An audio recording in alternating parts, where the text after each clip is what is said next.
Hello. Howdy.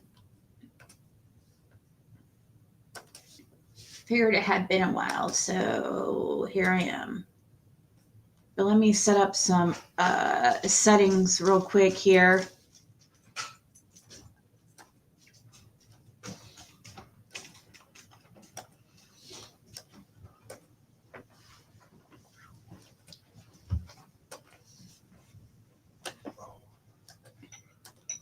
Okay.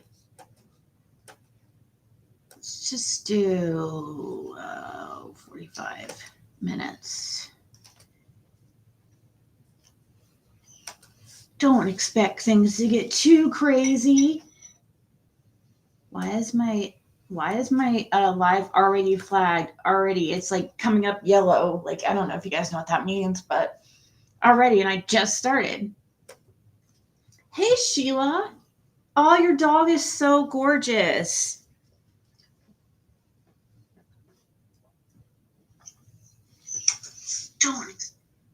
Okay.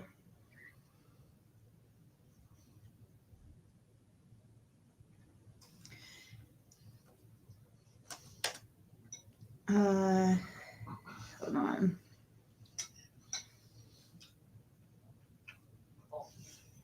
Sorry I haven't been going live, guys. I just honestly not in the biggest hurry to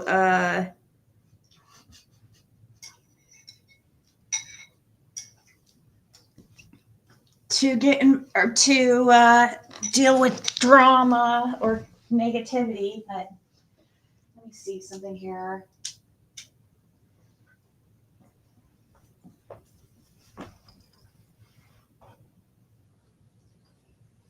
Trying to fix the lighting here.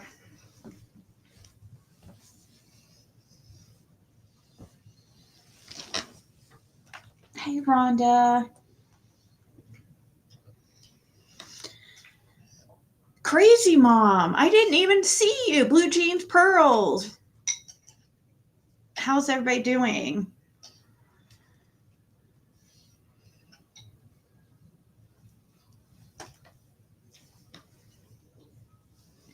So I was watching some true crime stuff, and I figured, why not go live and do it?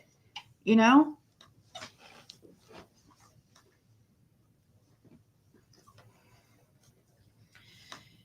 I don't even care what I look like right now. I look rough, but whatever. I just haven't been on camera for a while, and I know it's more personal to go on camera.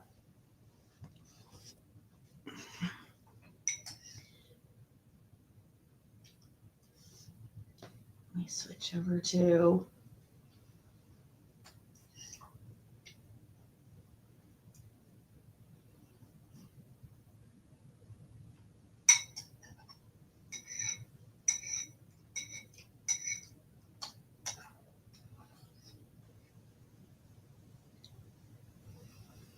super late, so I don't imagine we'll have very many people, but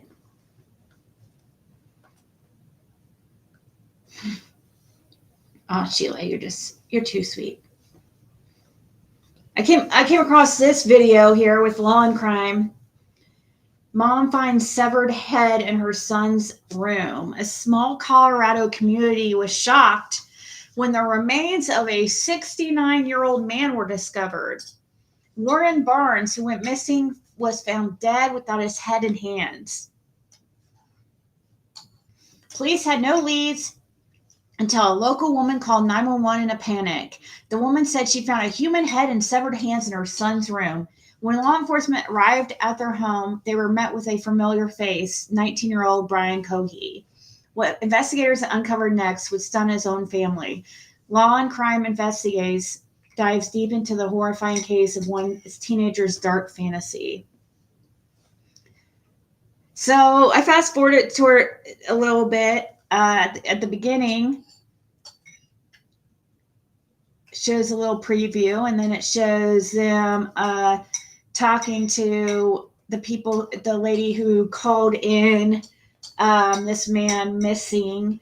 He was a older man who seemed homeless but was not. Like people would mistake him for homeless. Let's do this.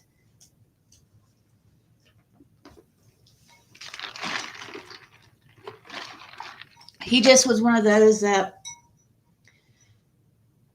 you know, he was a hermit type that hung out to and stayed to himself, and people, he was a real nice guy. He looked rough, but he was actually just a really, like, don't judge a book by its cover type thing.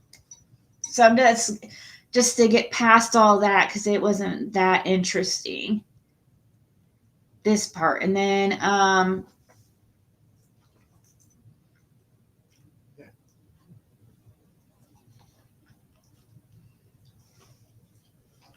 so then I'm fast forwarding to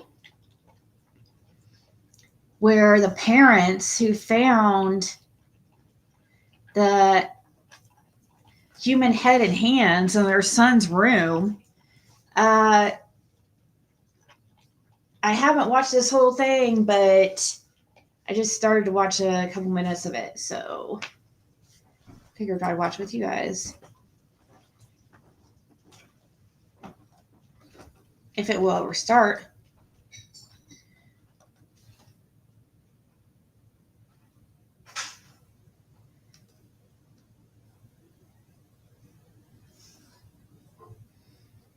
I really should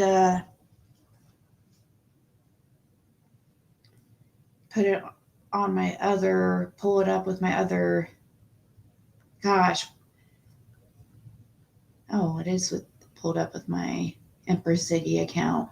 I don't know. I think that he has a shotgun, but we can certainly remove it immediately before he gets in his room. It's still in the closet? No, it's in my kitchen. The children in Terry Cohee's daycare have been picked up by their parents.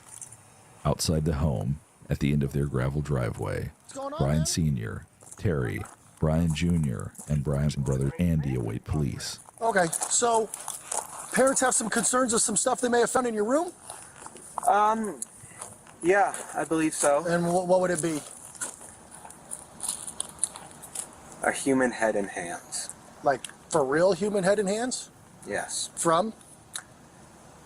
That fellow who went missing recently. Which fellow was that? Warren Brown. Isn't that guy? Now this guy is creepy as can be. Like just a human head and hand just standing there. So, just like any other day. Hey, November Rain.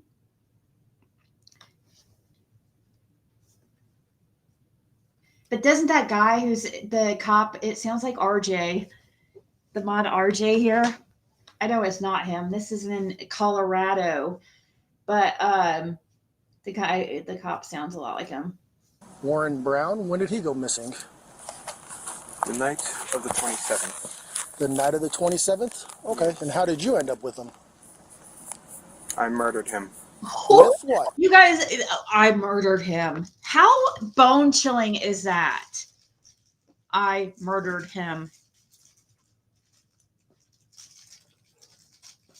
Like, this is a true psychopath right here. Somebody completely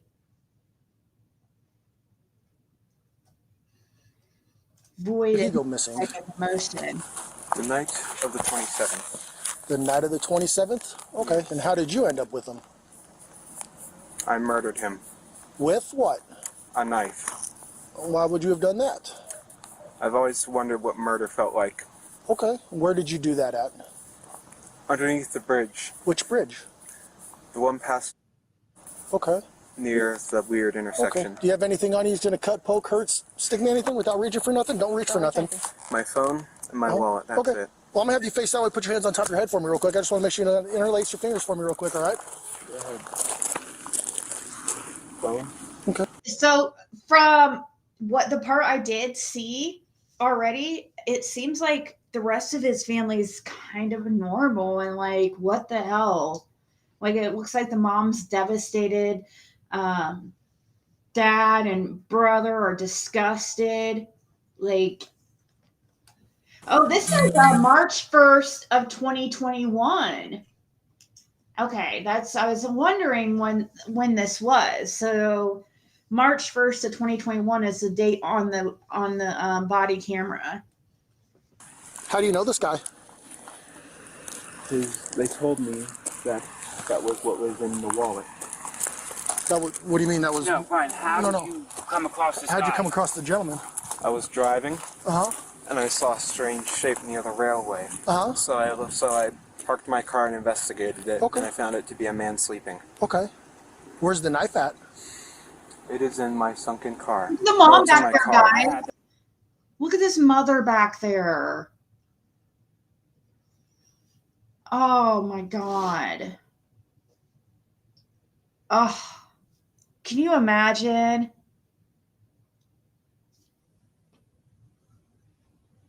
She's totally devastated.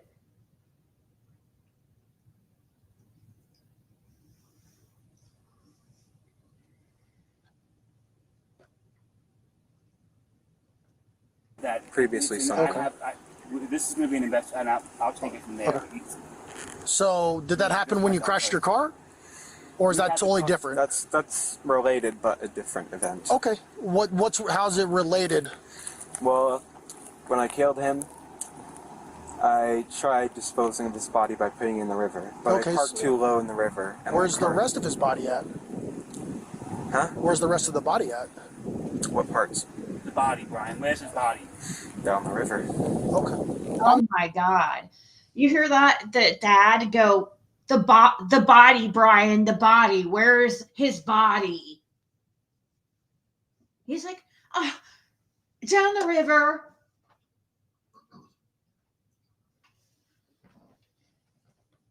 No biggie. I'm gonna have you walk over here. You're gonna sit in the back of my partner's patrol car for a minute, okay? Not yet. Okay. Just sit back there and hang out for me, okay? 200-pound, 6'1" Brian Cohey is cooperative and polite, if not a bit awkward. The female officer from the Mesa County Sheriff's Office helps the 19-year-old into her patrol car. How are you? I'm good, sir. How are you? You said your name's Brian? Yeah. I'm not feeling too well. You're not feeling too well? All right. No, these past few days I've been very, very anxious. That's understandable. What we're going to have you do here is I'm just going to have you sit in the back here, okay? I'm going to turn on the air for you in a second. That way you're not too hot. Are you a hot-blooded or cold-blooded kind of guy? I am very cold-blooded. I prefer cold. Well, no, actually, sorry, hot-blooded. Hot-blooded. So you prefer the cold. Okay, fantastic. All right. So hop in here. I know you're tall, so it's a little bit of a tight squeeze, but like I said, I'll get that air on for you. Sorry about that. All right. Oh my God. Meanwhile, the male officer Oh my gosh, guys. Like, it just blows my mind how, look at that guy, how he just like comes off so nice and considerate, and how you doing today? And, you know, just like,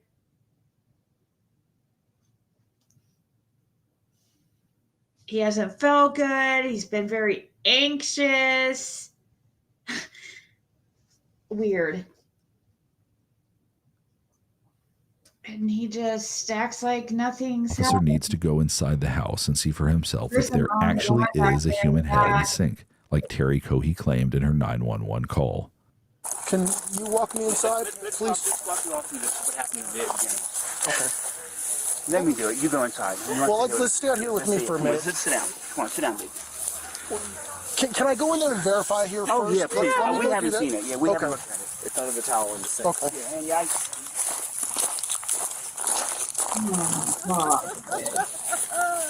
stay with your mother. Give her a... Just make sure that guy goes in the car first. I can stay here. You can go in the sink, right? Well, The sink okay. right there. No, Yeah. Yeah. House is empty. Okay. We had a bad feeling about what happened this weekend. Okay. And she said there's a bag in this closet, and she opened it up. And she called me and said, get over here right now. I covered it with a towel. Okay. I didn't want him to see it because we didn't want him to run. I don't want to look at it.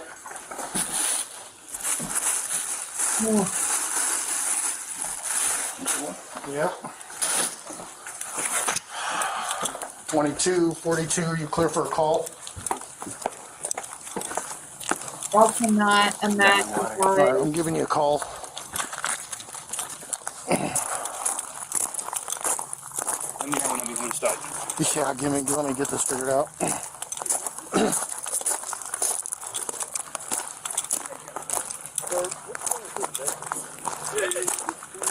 Oh, yeah, you might want to call investigations.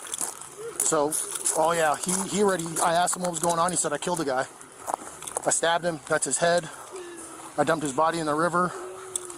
So I guess this guy's name is like Warren Brown or something. So, all right, I'm gonna secure the house. And he said there should be hands and the head's in the sink. The body is in the river. So That is so freaking crazy, guys. And he kept a souvenir. What the fuck? I know, right? Cold November.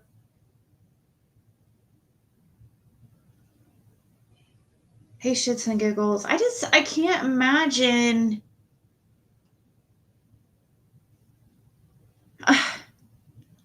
That guy, something's not right with that guy, and the parents seem like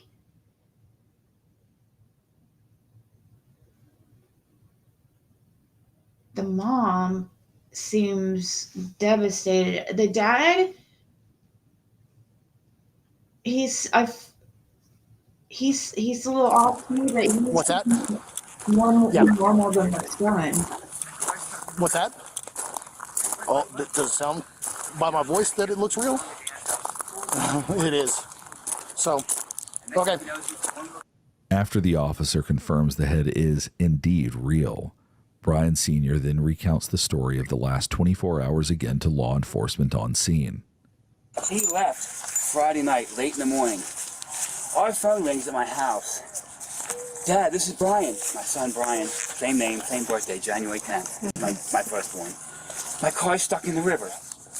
Wait, what? So we go there and he gives us a song and dance how it was a full moon, he wanted to pull down to the water. And next thing you know, since it's a one-wheel drive, we tried to put it in reverse and the car started sliding and next thing you know, he ended up in the river. So we get there to pick him up, we call the police at 2 o'clock in the morning. Mm-hmm. My son put his car in the river. So This is just so, I mean, I'm glad that the parents did the right thing. This is what you're supposed to do. You're not supposed to hide it or cover it up.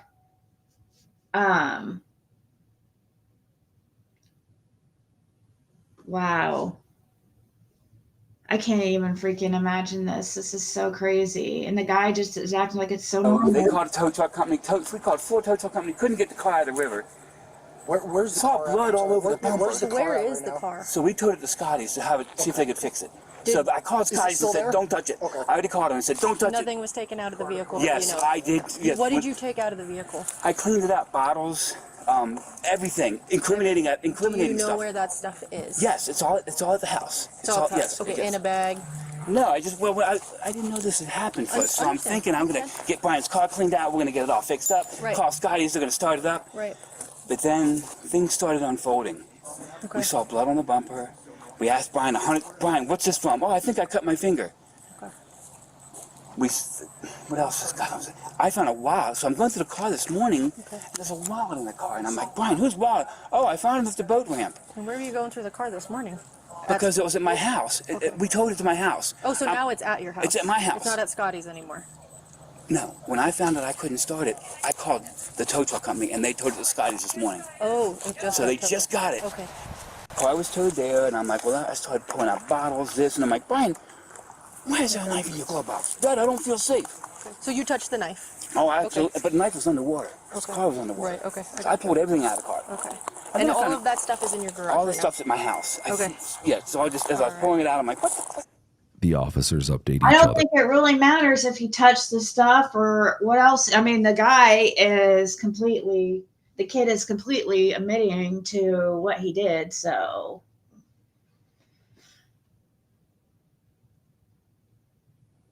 I don't know, Val. I guess it was supposed to be, are you under a different account? Why are you under that account? I guess it was supposed to be a souvenir. It seems to be something that a lot of these weirdos do. They keep souvenirs. You could tell the guy's odd and doesn't have emotion, doesn't have normal human emotion. But he seems like I mean, the way he's like, how are you doing today? You know, and creepy. They're on the new information they've gathered while Terry Cohey sobs in the background. So he had the car at his house this morning. He took out knife, a bunch of stuff. Who's? Brian Sr. His house. I have the Hold on one address. second. Go ahead.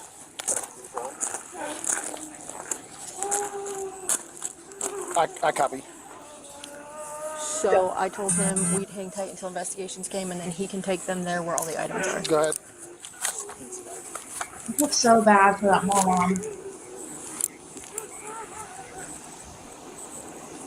No, we're fine. We've got him sitting in a patrol car right now, and it's just the family. Can you imagine so how we're good. devastating that would be to...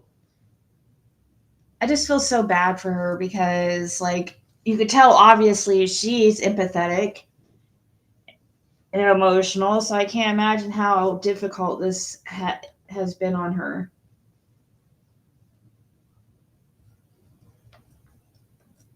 Appreciate it. Okay, so where's everything So else? 5.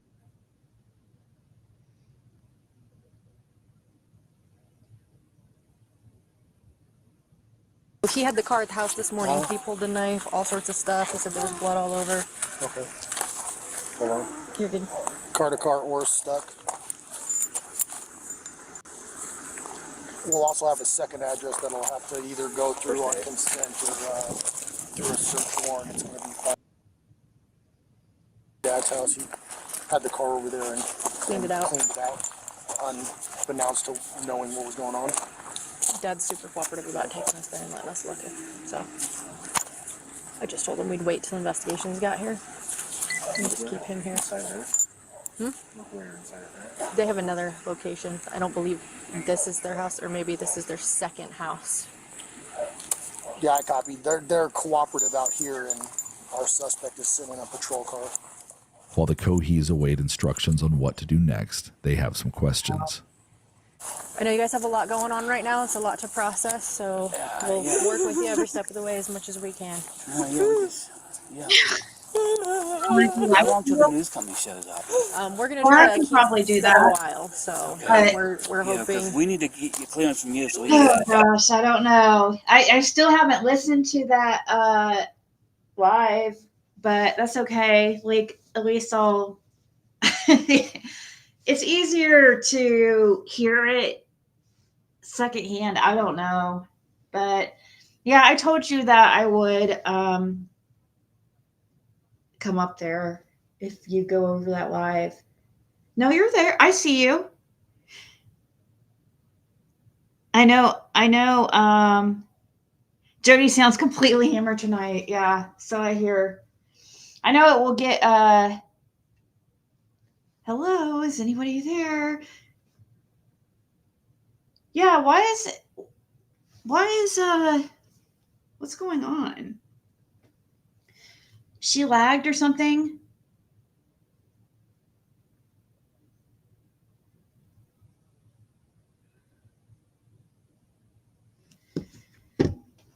But yeah, are you talking about going over that live about Fred's sister, Tiffany? Tell her to refresh. I know people are going to be mad at me, but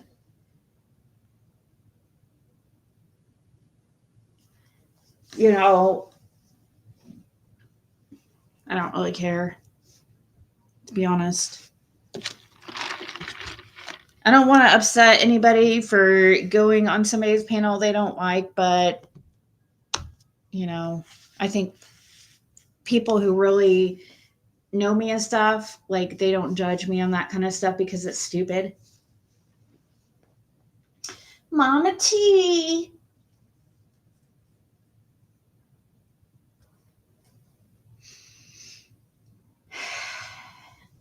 Yeah, I've taken a long break myself to kind of just chill. Oh, hey, you could debut. Hey, I'll give you exclusive content that you could debut on your channel for the first time, and it will be a 6 ups Now I can't read it. I've tried to read it. It's so hard to see. Like I just tried to read it today. I've had it for like, oh my God, when did he send it to me? Like a year. I'm not even joking. It's her protective orders that she filed on her ex January. So yeah, about a year ago. Let's see, what was it dated? Since she showed mine on her channel without permission, that I don't know how she even freaking got, because, but this would have been,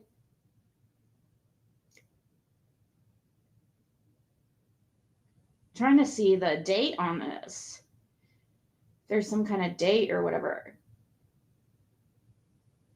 But it's never been seen by the public.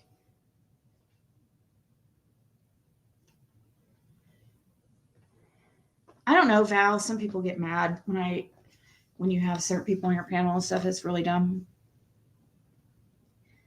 Because I know the people who know me, and the ones who truly don't hurt.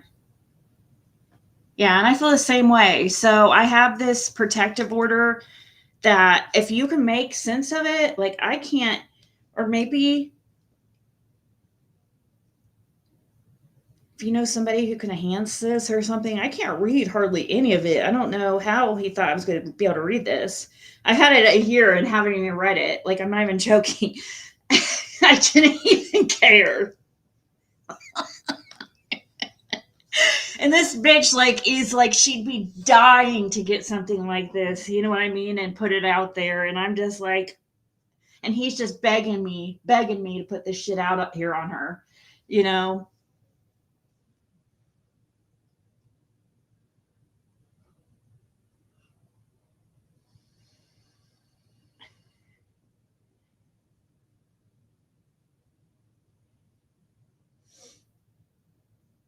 Yeah. I don't know. I can't hardly read it.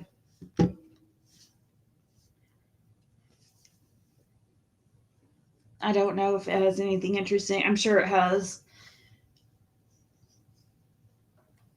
I'm sure it contradicts her lies, because she, I remember the one time she had that black eye and got busted in the face and had to go to the hospital, and then tried to say it was her dog that did it, but I'm sure now she'll go, you know, now that it's convenient, I'm sure she'll now say it was her boyfriend.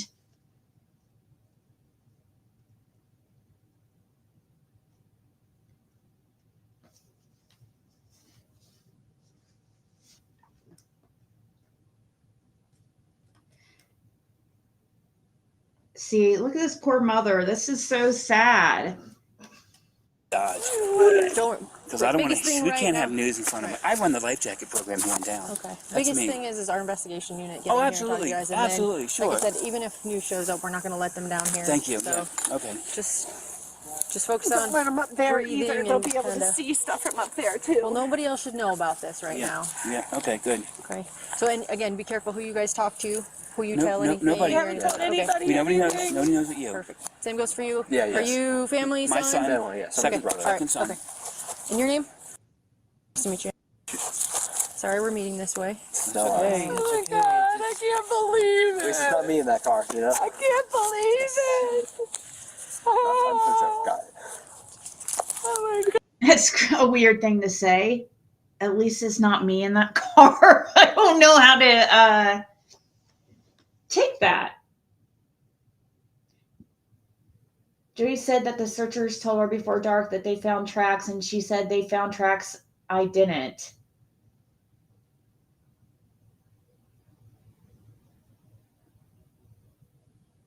No, they ain't gonna show her word. No. Nothing. I mean, you may hear an officer talk and stuff, but I don't know if she's even around officers that much. I mean, I've heard them speak of What is that? Oh, speaking of Jody Sue or Andy and Jody Sue, what was that picture, that thumbnail that Prairie Garden showed? That was Andy Bernard in that picture. What was she trying to show with that? Where'd she get that picture? It looked exactly like Andy Bernard in that picture. What was she trying to say? Where'd she get that picture? I didn't watch any of it, but does anybody know what I'm talking about? That's exactly how Andy dresses. Like, I,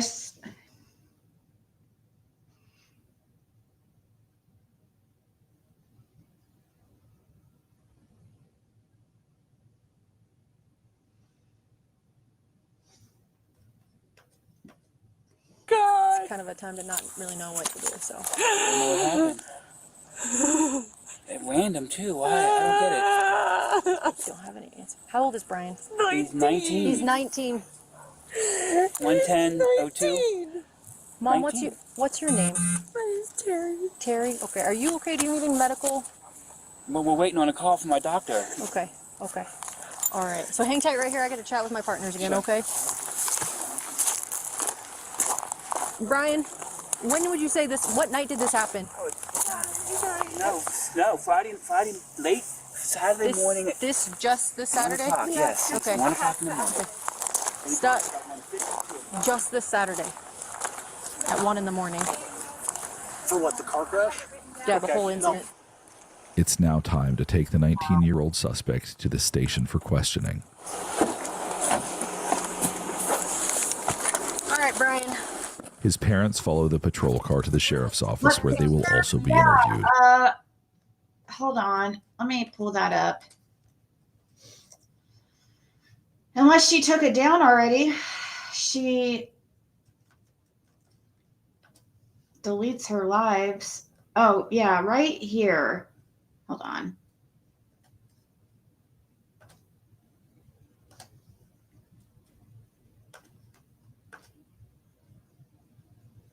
And I'm trying not to, it's hard not to. What is this she's showing? That guy right there, that's Andy Bernard in that picture. Where'd she get that picture?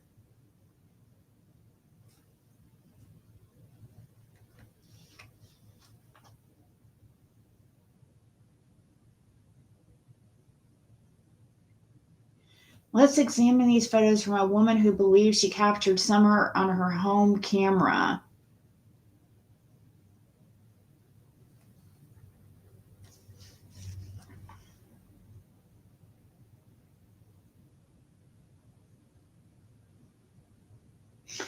Oh, we're just watching. I was just watching a random law and crime show that from a 19-year-old guy who decided that he wanted to know what it felt like to unalive somebody, and he kept the head in hands, and his mom found it in their house. Mom and dad found it. Still trying to find one of their lives. I believe it was around the first Christmas that she.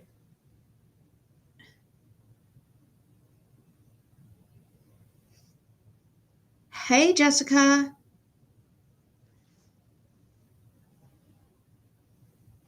Scroll up quick. Yeah, it won't let me, here, let me, I could pull this up. I don't know where she got this picture or what it is.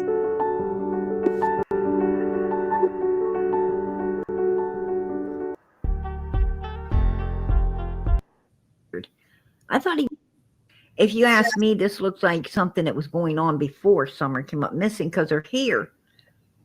Look how she stands. She's trying to say that that's Kathy the friend. Is that they're trying to say is the same as her? Or is this that this is the same person? She's trying to say, I just don't. I mean, I can see why she would say that at the top, but I don't think so. I think the guy or the person on the left, I think that's a man. The guy on the left seems to have like, I don't know. Does Andy have like chicken legs? Because whoever that is, like, they have no freaking calves. Looks just like him to you, and that's what he would wear. Fred said that's what he'd always wear his boots like that, real sloppy. I mean, because he was just, that's how he would dress. Like, he would wear boots like that with shorts and his boots untied.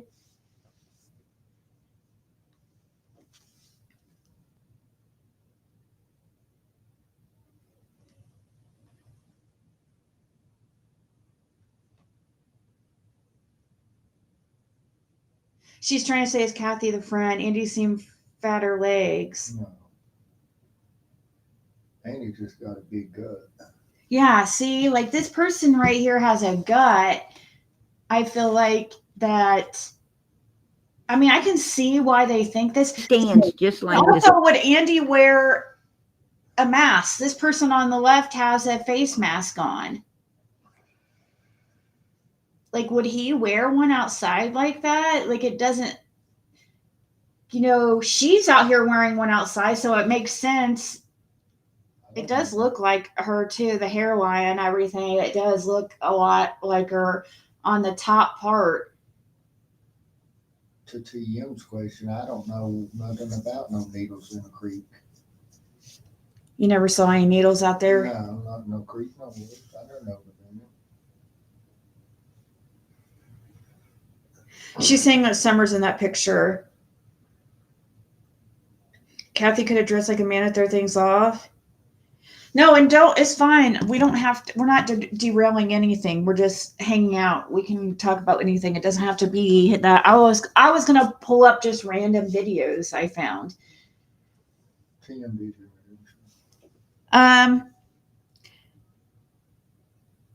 Yeah, Tiffany, you heard him, right? He said that he never knew of any needles in the creek or whatever. It's probably something that she just said to try to put, like, I don't know. It's hard to tell. I never known of any needles nowhere in the creek. Of course, I ain't been around the creek down that way, so I don't know. I mean, the only creek that's along the road is the one that you first go in right there. I mean, and then that tile as you go across Simpson Lane right there. So,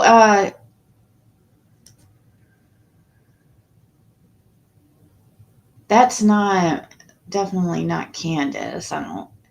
Where did she get these? Maybe if I look standing here talking to him. Just, my opinion. I don't think she was on vacation. I think that right there is her because she's standing like the person that owns the house, right? You could pretty much tell who owns the house by the way they stand. And, and they always stand close, as if they're going back in. So, walking.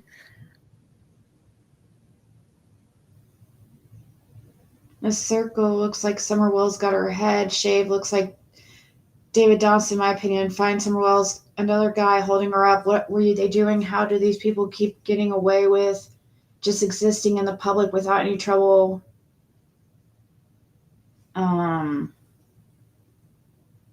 What?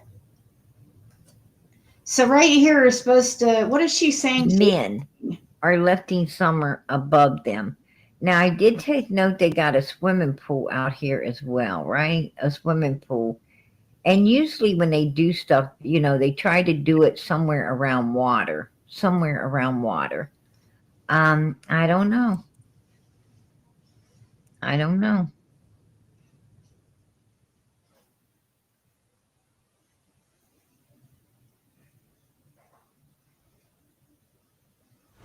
Let's go, honey.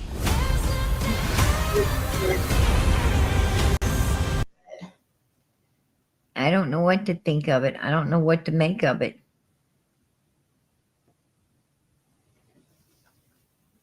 I mean, Jody mentioned something to me on that first evening when I was recording something about.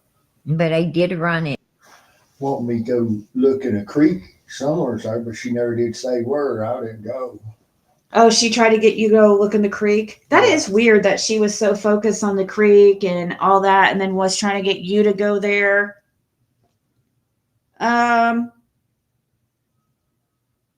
She says saying David Dodson's in that picture and there's men holding Summer above the... Most likely if there was any needles in the creek or anything, if somebody just threw some in there or something going in and out of the holler, it would have been as you first went in before you got to Dawn and Candace's driveway. I mean, that would be the only place I could figure that there would have been any. But I've not really paid no attention to the creek and stuff. I agree. I do agree with PG. putting out a lot of, I don't know where this came from, and usually I wouldn't ever even look at her stuff because she purposely. Yeah, Judy C was wanting Fred to look in the creek on the 15th, right? Yeah. So I don't know, how'd she get these pictures? She was talking about something looking funny under the water or something, but she didn't exactly say where at or nothing. It was dark and stuff. I was when I was standing there trying to record on and stuff at the bottom of the driveway. Talk about finding something. You capture it. You capture it.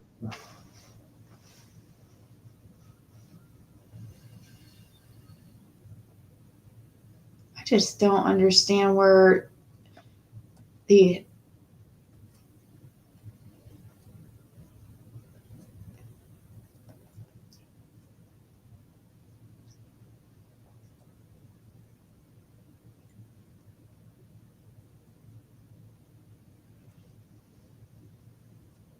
I can see the outline of what looks like a child, but I don't know what I'm looking at.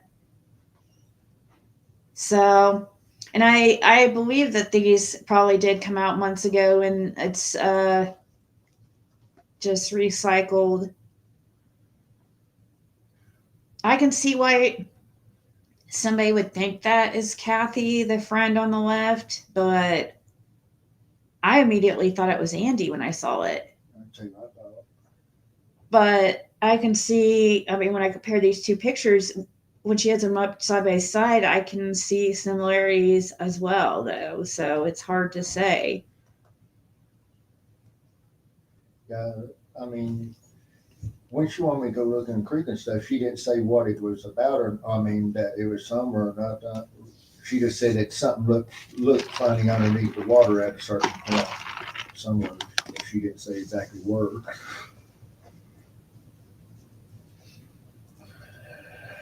White boy among this woman. This woman put out these pictures and video claiming that it was summer. Am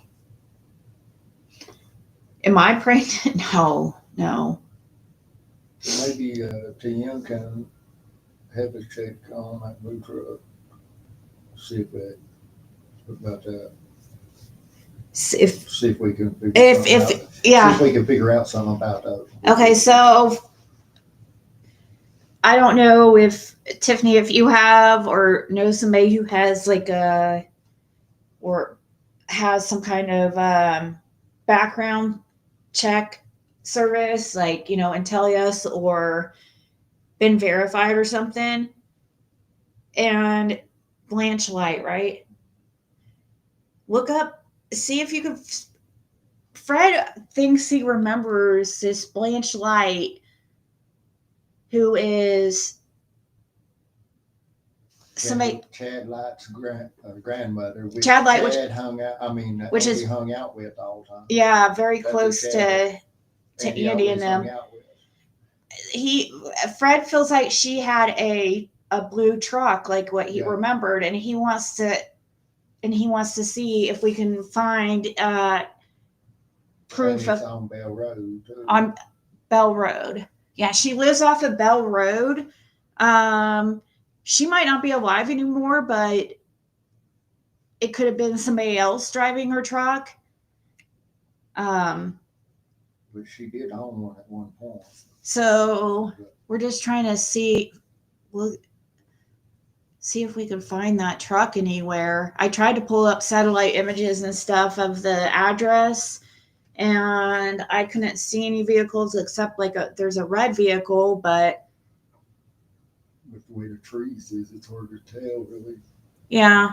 If we can find that blue truck, guys, I think that is like the final piece. I really do. Well, white HHR could be definitely important too, but the way police talk, it just seems like they really are interested in that blue truck. I agree, Misty.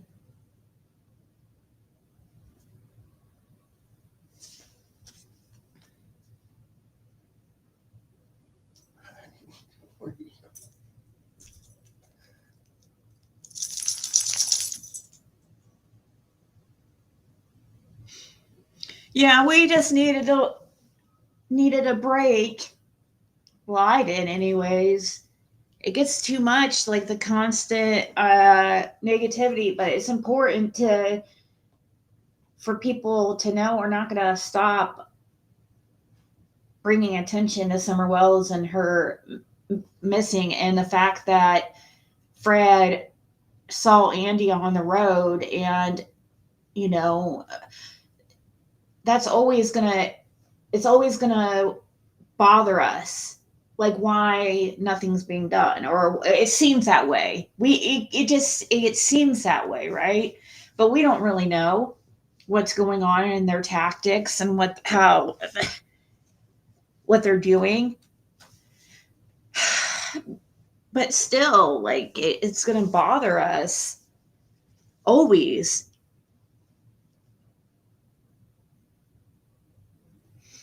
Hey, Crystal.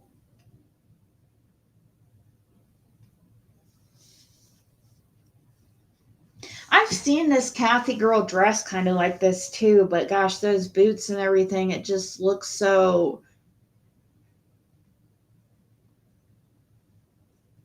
Because I swear I've seen her wear like a hoodie and like basketball shorts before, kind of just dressed like that, but I don't know. TM's asking if she could clip out what I said a while ago. Yeah, I don't yeah. know. Hey, Whistle. Yeah, take anything you want. You could clip anything. You know that I'm not going to.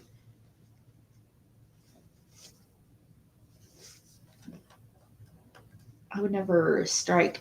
I don't strike people for even. To have the option to just block out these thousands of advertisements that are popping in your There's face. only a few that I would strike if I had the opportunity.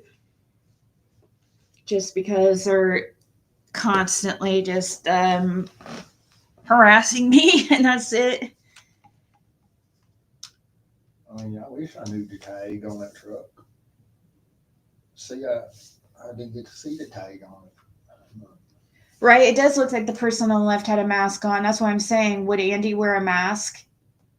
And I don't even know where the origin of these pictures are. Like, if you ask, I don't understand where Pergram's always coming up with these things. Like, I don't know how she comes up with the topics to talk about like every day. That's what didn't make sense with me, is like with her early on when I started seeing red flags, was like it was always something, like she always had some kind of new information, and that's just not how it works. It doesn't. There's not new information every day.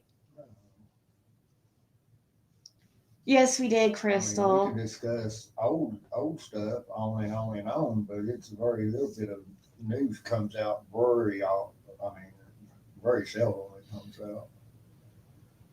It is good to go over past content and stuff like that, but if she knows that this has been debunked and everything, and I don't understand why she would recycle it, but she does make stuff up. PG is off her rocker, but it's sad all the misinfo she puts out while claiming that Summer's channel and all the lies she puts out on other cases too, where she knows nothing about the case. Yeah, that's why I'm not getting involved in any more children cases ever again, because people play too dirty and I don't want to be a part of it, on the back of a child's case. So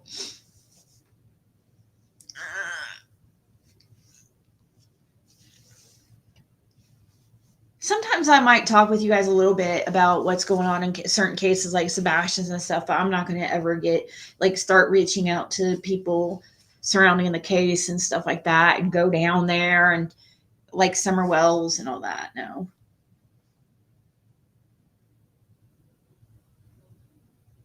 You thought it was Andy? It looks exactly. Fred saw it and said, "Why?" Immediately said, "Why is that?" picture of Andy there. It was a doctor's picture of where it come from, because it looks like Andy to me. But the way he dressed. But I can't see him wearing a mask though. That's the only thing. Like I can't. It just depends on what you're doing. And unless he was out working and forced to at that time.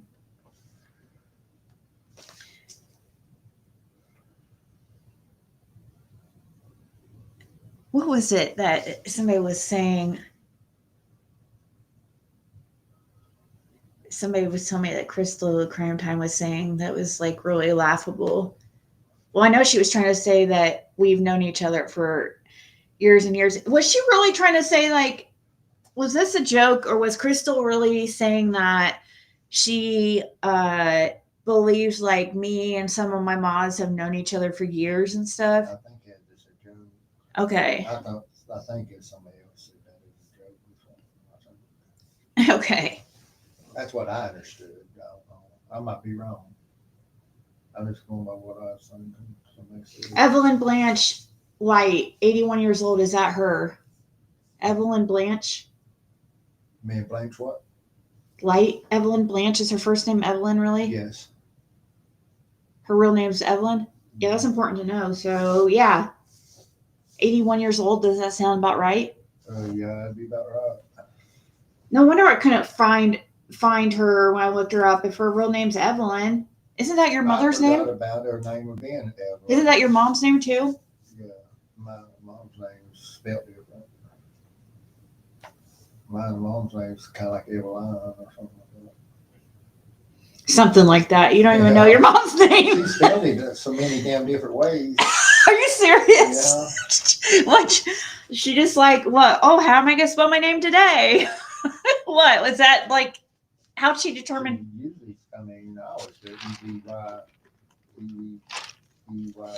I don't even know now. Yeah, Fred's dyslexic. He gets numbers and stuff switched around all the time. But that's Andy's favorite name.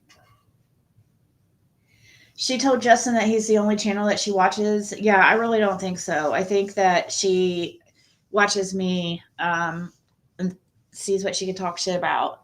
Anytime I say any little thing about her, you know, next day she's just going to be freaking... It's going to... And did you guys see the screenshot that she put up? Like, this is not okay. Let me see if it's still up there. Right here. This is really not okay.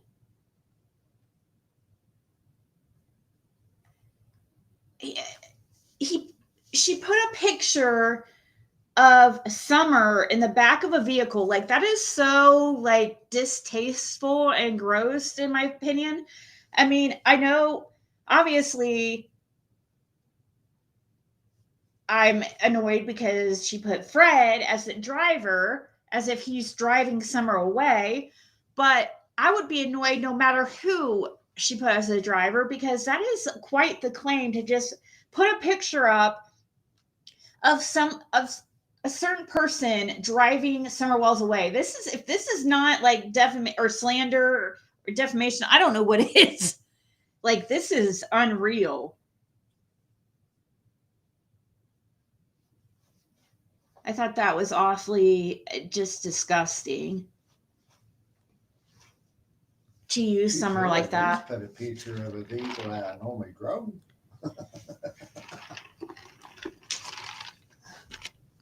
Did you ever watch that? What Cursed with Curiosity was trying to say about that? You did watch it? I did watch it. Just was it the whole debacle about the scrapyard again or whatever? Yeah, everything we've talked about in the past is always bullshit.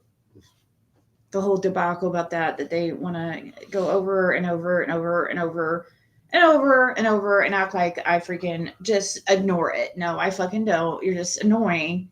Fred's sticking to what he said. He can't help it if, Laura said something different about that one little detail. I mean, details are important. In these situations, I'm not saying it's it's gave not. them the picture, so it did bring back a lot of memories. Oh yeah, that picture that was posted as the thumbnail. That's been a long That fucking picture time ago. was 5 years, right? Before years it's and been years. longer than that. That was before Mom ever purchased 207. So that picture that Kirst had was a picture of which it showed which whoever gave that picture to Kirst, it pretty much shows that's the person that was the culprit that was stealing packages at that time. And that was Which is hard to around the explain. same time that Karen was So that shows if you got that picture from Karen, that shows that Karen was the one that was probably stealing packages. And that was around the same time that she was provoking David Bays and stuff too to get a protective order and stuff to get the help Mom and Dad get the protective order. Yeah, she loves to set up crimes, guys. Like that's her favorite thing to do is set up fake crimes. She purposely, tried to set up David Bays to get a protective order against them when they were in this little family feud. Yeah, she went by his place, provoking him and stuff, and because he flipped him off and stuff from her and him at home, and she was in the road and stuff, had us gained to the case, Yeah, I don't even understand. Flipping off, you can't flip somebody off. That's. I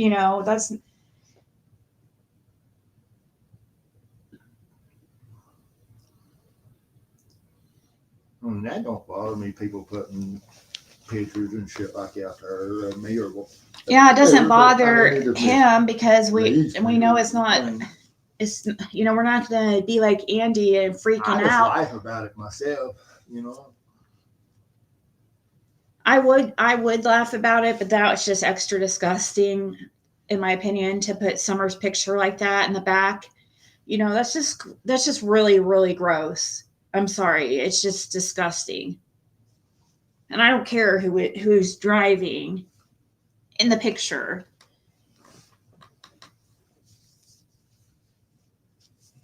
I would never make a picture like that with, I would feel embarrassed with myself to do something like that.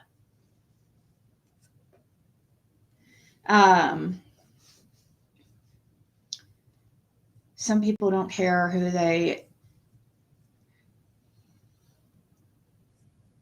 what they do in order to get views and attention, as long as they get them. They don't care. Hey, Live Thankful. Dang, I should have messaged you and let you know I was going live because you were.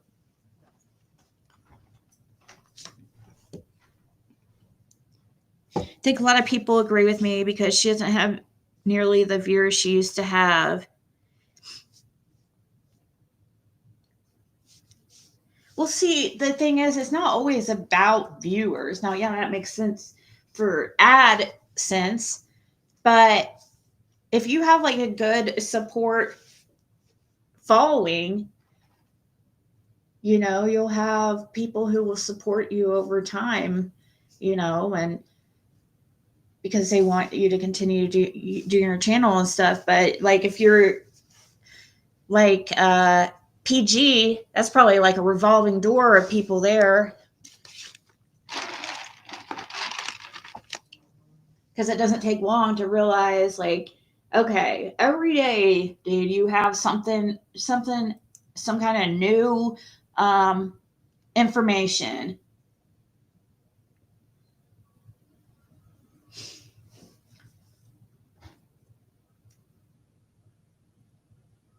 Donald said, why does she call him Donald? Donald said.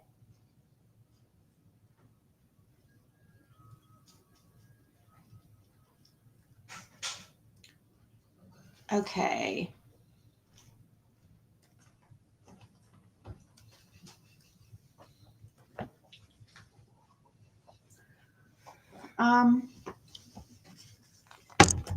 Law and order. What the heck? Are you okay?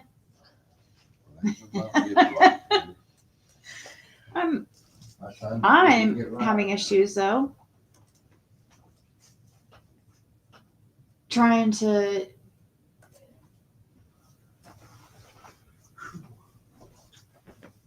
Hey Carrie. Just trying to decide what we're gonna watch next. Is Jodie Sue Brown still alive? She's still alive? Fred thought she was doing Who's still alive? Jodie Sue. Oh, I say she'll be alive all right. She got her packages, I'm sure, the way she was cutting her phone and stuff off and off last night. I'm cutting my camera, covering it up. That's usually an indication that somebody's pulled in and delivered from her. Most likely. What is going on? Why is this like a black screen? Oh, you guys can't even see it. Hold on.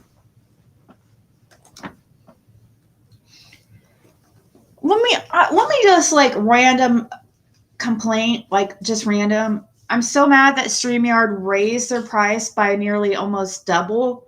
Okay, like that's all I wanted to say. Like I'm just so mad about it. Every time I think of it, it pisses me off. She had her own steel toe boot up her butt the other night. She was live and then it went off and then her video got completely deleted. Wait, what? About time. Who was that, Misty? PG?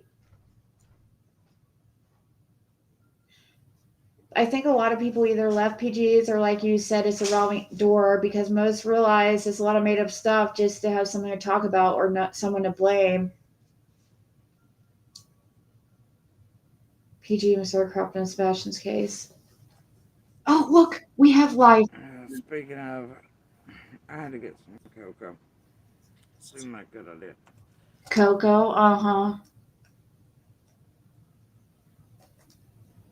Speaking of God's omnipotent comment there and all, it reminds me I should probably go. I should probably go check in with everybody, all the fans from down the road. See what everybody else cooked for their dinners. You know. Are you okay? You seem a little buzzed. But your pajamas are surely very fitting. I do think I could see you being the Grinch, like, for real. Correctamundo says God in her chat. So I can, like, make note. Because apparently, according to bullshitters, all really only left bullshit to make up amongst themselves. Because much like, I don't know, whatever.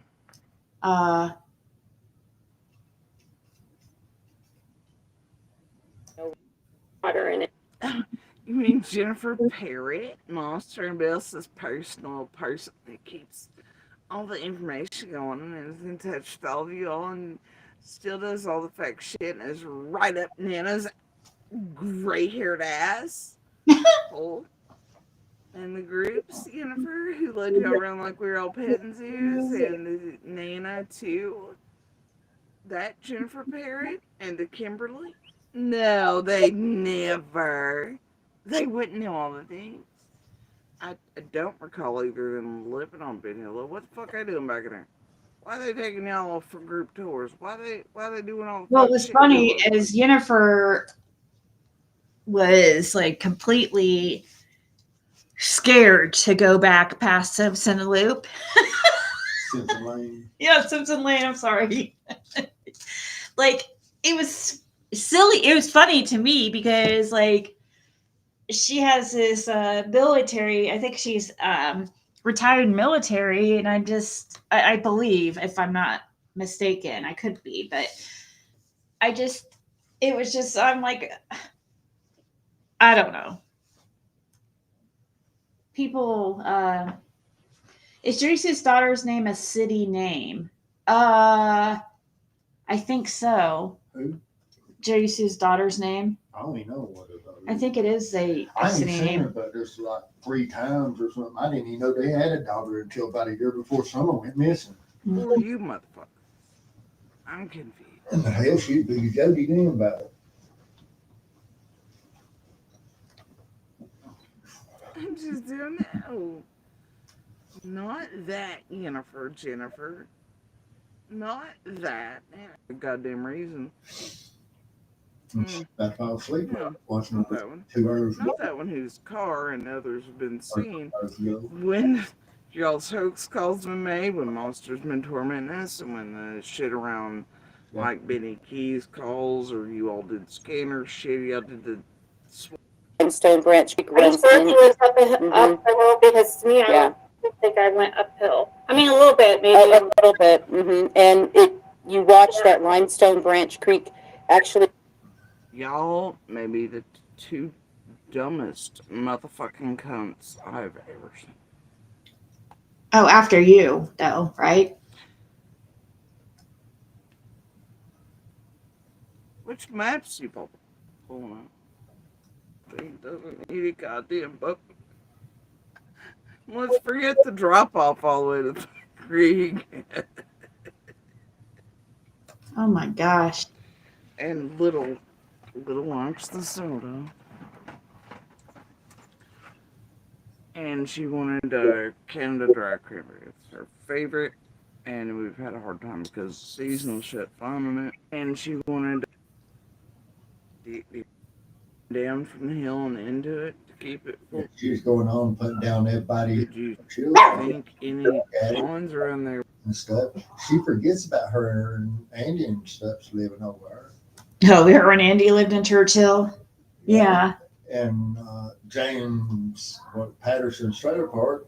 That's where Andy was trying to make up that money. Ew. James Patterson was suing him. What is this person saying? Like, this person's saying these gross things about you in chat, trying to say, like, why do they? But didn't Fred essay them boys? Fred makes me wonder this. Ew. Why would people think that? There's literally nothing, no stories. There's nothing like about Fred like that out there. I don't know why people would say shit like that. That's what somebody in the chat is saying. That's freaking disgusting. That's horrible for somebody just randomly. just naturally occurring too, or are you aware of digging and stocking programs? Yeah, that exists. That's a thing. Okay.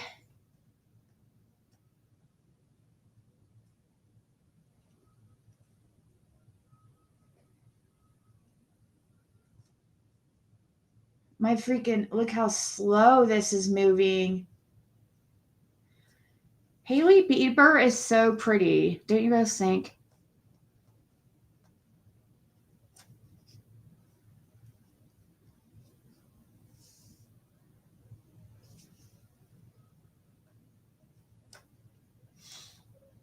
Nobody noticed that after Selena got engaged, Hailey did 4 creepy things, which almost made Justin Bieber unrecognizable, but she miscalculated. Less than an hour after Selena announced her engagement, Hailey liked the news and sent her blessings. However, not long after that, Hailey took a screenshot of Selena's engagement ring. When she found out that the ring was only worth $200,000, she couldn't help showing off the diamond ring, as big as a pigeon's egg, that Justin had given her on social media. This made Justin feel helpless. He didn't want to be involved with Selena by the media and public opinion because of Hailey's actions. But what made Bieber most dissatisfied was that Hailey was deliberately imitating the style when Selena and he were together, as if she was provoking Selena.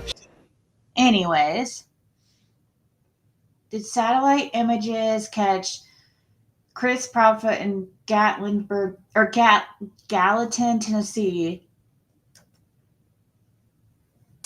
My name is Ashley Puyol.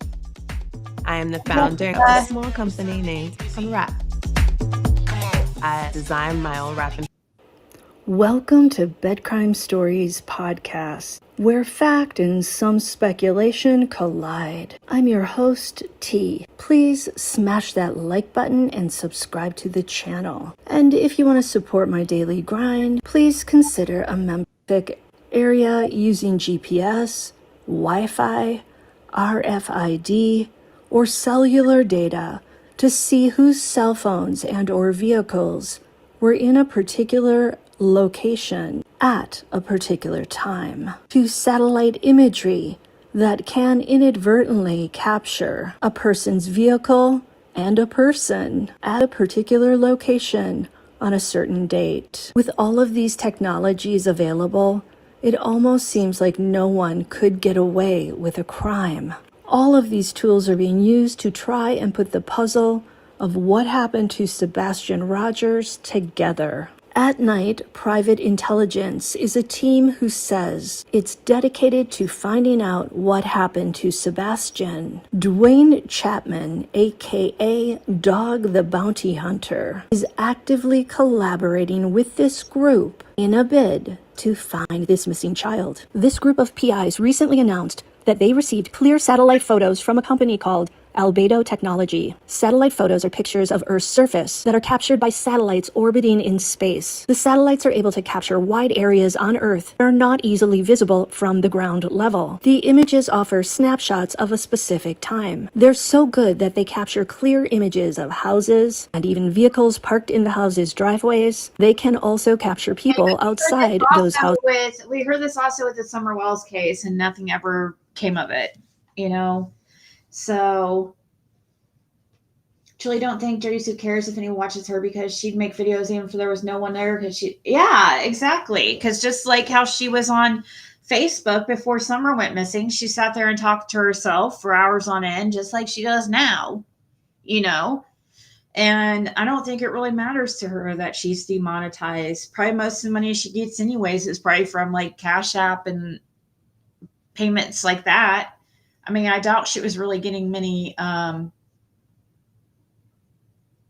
super chats. I mean, she always put her chat on like ridiculous, the other day it was like 7 years or longer. You had to be a subscriber to chat. So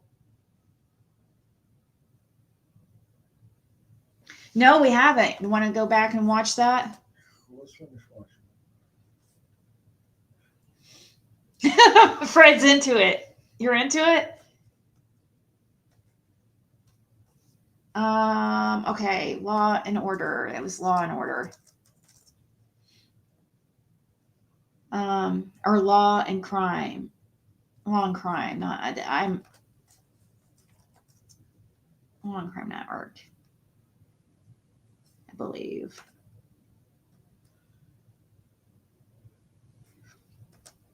It was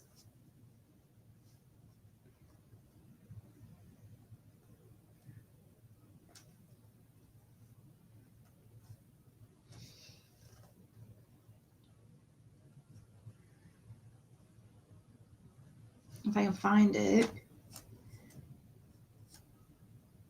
Oh, right here.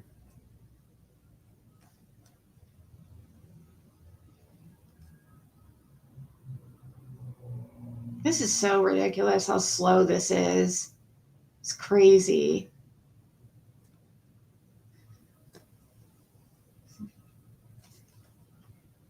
Yeah, this was a crazy story for sure. And we'll get it pulled up here someday. This is crazy, dude.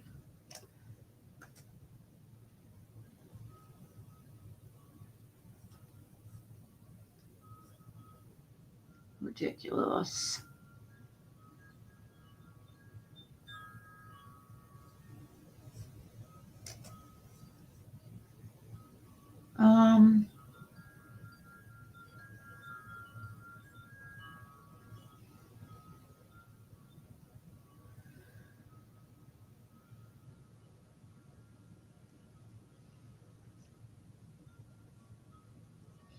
Jeez, look how slow it is, guys. This is 11002.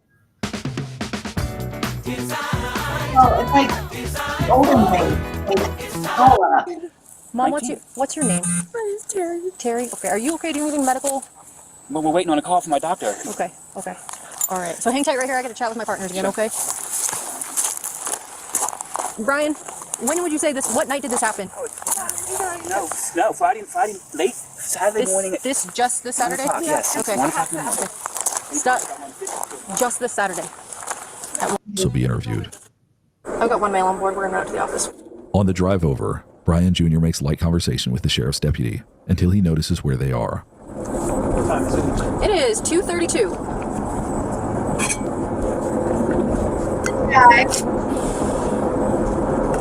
I was in the back of her vehicle, just admitted to killing a 69-year-old man who wasn't bothering anybody. He just wanted this kid, he said he just wanted to know what it felt like to unalive somebody.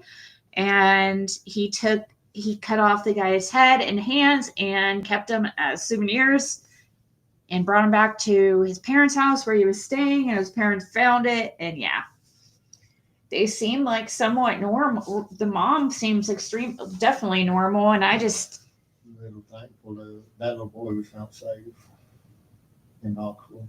oh yeah, you said that boy that you said went missing. Yeah, he found safe in Knoxville. Is there bad weather? Oh, well, yeah, I guess there is some. He was found safe, yeah. It was under this bridge. It was under this bridge? Yeah. Okay.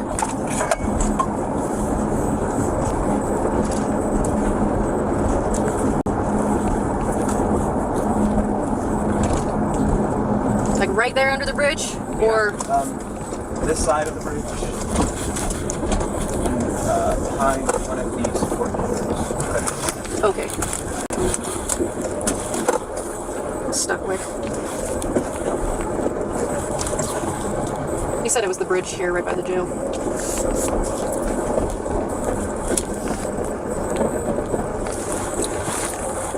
From what he's saying, it sounds like overpass, but we'll clarify. A patrol car is sent to inspect the area of the underpass that Brian stated was the crime scene. There, officers are quickly able to confirm he was telling the truth. It's right here. Oh, you see it? Yeah. Because there's an arm. Hey. Search over. There's an arm, there's another arm. Okay, hold on. Do some pictures. Start right now. There's another one. I don't have a clue. Okay. This is like something out of TV. Yeah.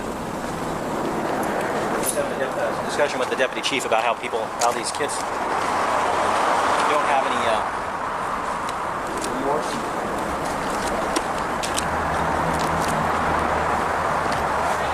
Right, here's a leg. So that could be the upper arm or a leg. Well, there's three. There, and there. Pieces down there, I mean. A patrol guy to yellow tape it and then hold it, because the potential is that there's a secondary by the boat launch. Yeah, I would think so. Well, we can run out there and look at that, and then if you guys, we can just ask for a. I'm switching to primary. Hold on. But if we can get the lab out here, that would be the best thing. Yeah, get forensics out here. After the 8-minute drive to the sheriff's office is complete, the deputy escorts Brian Jr. into the interrogation room. Is that cooperative?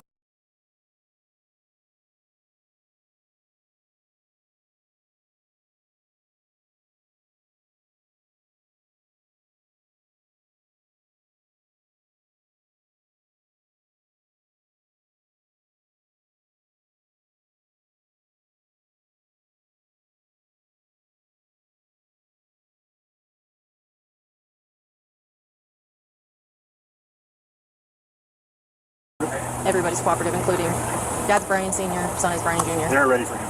Okay, cool. Let me call parents, let them know to park here, and then we'll have some email from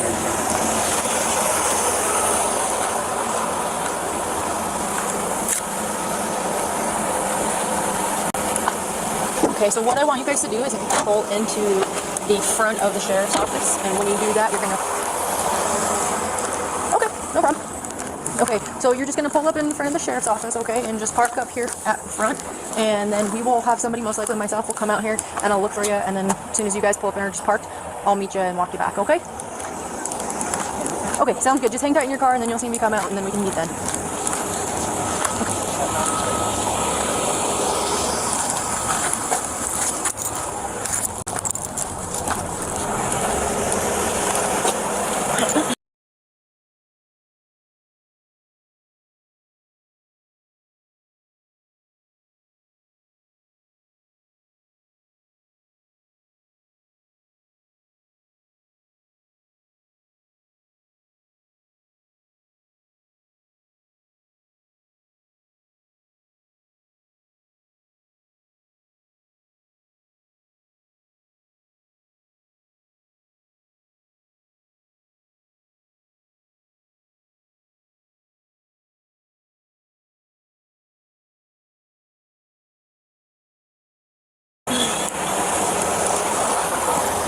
Okay, I'm gonna walk him back. Okay, thank you.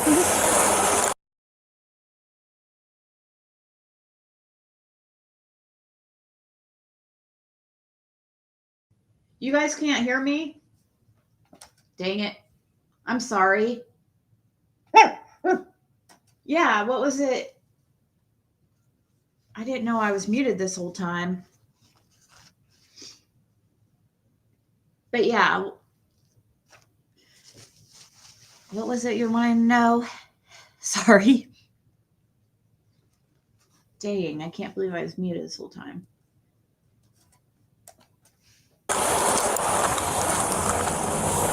Okay, Brian. Thank you. No problem, sir. So walk with me. We're gonna walk right this way, okay? You're fine with me not being in cuffs. I'm fine with you not being in cuffs. Okay, thank you. All right, Brian, open this door for me, please. Oh, let's pull it. There you go. Sorry, You're good, you're good. All right, just face that glass right there for me. Okay. Just walk over for me, Brian. All right, slow down. You're a big guy. Slow down. Sorry. You're okay. So we're going to take a... And he even said, are you okay with me not being cuffed? Will you ask Fred, when did Jody ask him to look in the creek? Was he down there with people? Did she call him? Who was around? Like, yeah, how did that all work out? Like, I was just standing down there recording them when she was talking about a certain spot in the creek. Said she would like for me to go look, but she never did really say where he put or nothing. But I just walked down there after they was done searching and stuff. After the law had me to go down there and record. That's the only time I went down there. and that was the 15th that you heard this. Like, was it when you first went down there? Yeah. So one of the first things she was saying would have been one of the first things caught on you recorded. And it was dark, right, at that time? He went hardly dark. Yeah, so it was just turning dark. So about at that time when he started recording. I went down there before dark and stuff, complete darkness, because Don had done come back in and handed Andy that money and stuff on, before it even got dark and stuff. Yeah. You're right here? Okay, keep on walking. Yes. Walk through these guys. When she asked, was talking about that, Andy was standing there. That was before, it was just me and her and Andy standing there when she said that? When she said something about the creek. Why did so she told you to check it out only? She didn't say it to Andy? She was trying to get you to check it out specifically, not Andy? Yeah. She said there was something that had looked strange to her under the water somewhere there, but she didn't say where. I couldn't figure out what she was talking about. She probably was trying to, I don't know. Do you think she was trying to maybe get you to go away so she could say some? Probably not, because I mean, she brought up this. What the deal was with that? But I was just doing what the officers, the ones asked me to do, is just go and stand around and hang out. Just record what was being spoken about, you know. Yep. And specifically, when they wanted me to record more of Dawn, they wanted me to hit at certain things, you know, about him owing, if he owed anybody for drugs or anything, I please no matter stop. what. They told me to tell him no matter what he owed, if he owed anything, just as long as we know what he had to pay or whatever to get her back or whatnot, you know. That's the kind of stuff that law enforcement was wanting him to talk about in front of Dawn. Is to really try to hit on, like. And that it was real hard to get Dawn by herself to talk to him about anything like that, you see. Yeah, I bet. And that's what I was talking to him about when that life actually come over to record thing. When I finally went the last day I've recorded I actually went up on 110 and recorded him. Because when I first that's when that. I remember. That's when they took that alcohol. What you said. And stuff. And then 45 minutes later, I went up there. But when I got up there, Candace was just there by herself. It's the only one I seen. She was standing outside when I walked up, and then Dawn pulls up. I mean, just within probably a minute or something after I get there. She wasn't hard. She was on the phone talking to somebody when I walked up there.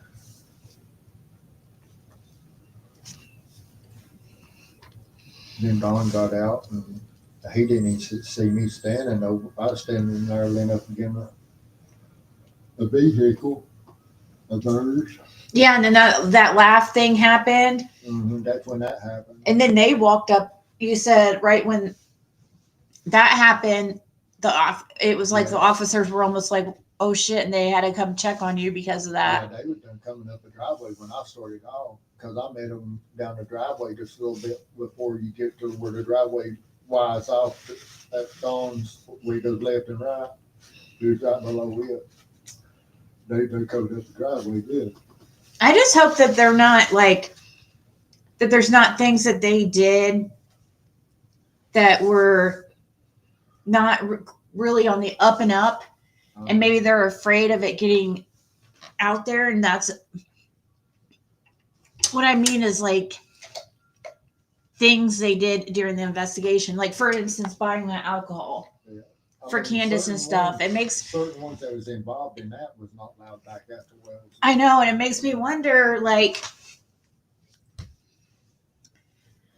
did that affect the outcome of the investigation? As far as does that have something to do with why we're still sitting here with no answers? Because is there something with law enforcement being afraid of something coming out about how they handled certain things? Yeah. I mean, I always figured that it would mess with the investigation. Yeah, Val. Yeah, that's what they wanted him to ask about, is ask things like bring up stuff about drugs and how much try to see if he owed somebody. Because they fit right off. I mean, from what they talked around me about, even the first day that they suspected their debt or something, you know. They suspected what? A debt. A debt, yeah. Because of his. Mm-hmm.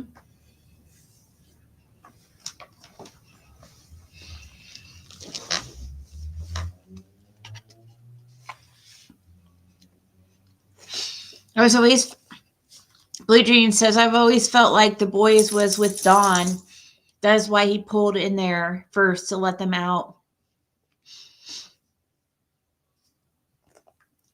Because if someone took one kid, why would you send more down there to look? Yeah, that's it. I mean, they don't know what happened. I mean, they ain't. It's hard for me to get say things like I want to say.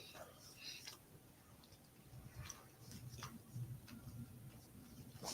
Yeah, because at first, you don't realize, like, if it's a lot easier to talk at first because you didn't realize how important like certain details are, like at the time.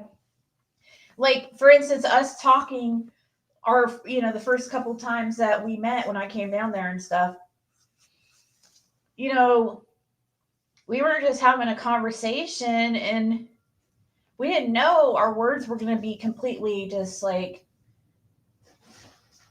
butchered and looked into for years.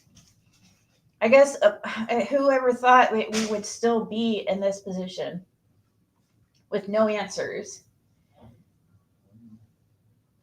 3.5 years later, just like this whole thing with the scrapyard, whether you made it to the scrapyard or not, and that whole, which people don't understand, is like the scrapyard was a very common place for them to go. Like they went there pretty often. Hilltop Auto Recycling is where I was hooked by. Yeah, go try to get records from Hilltop if you guys want. I mean, most time they put it out on the yard. It's like pull apart. You take one up there, if it's got 75% of the parts on it, they put it out on the yard until it gets down to about 30% of the parts, and then they'll crush it. Yeah.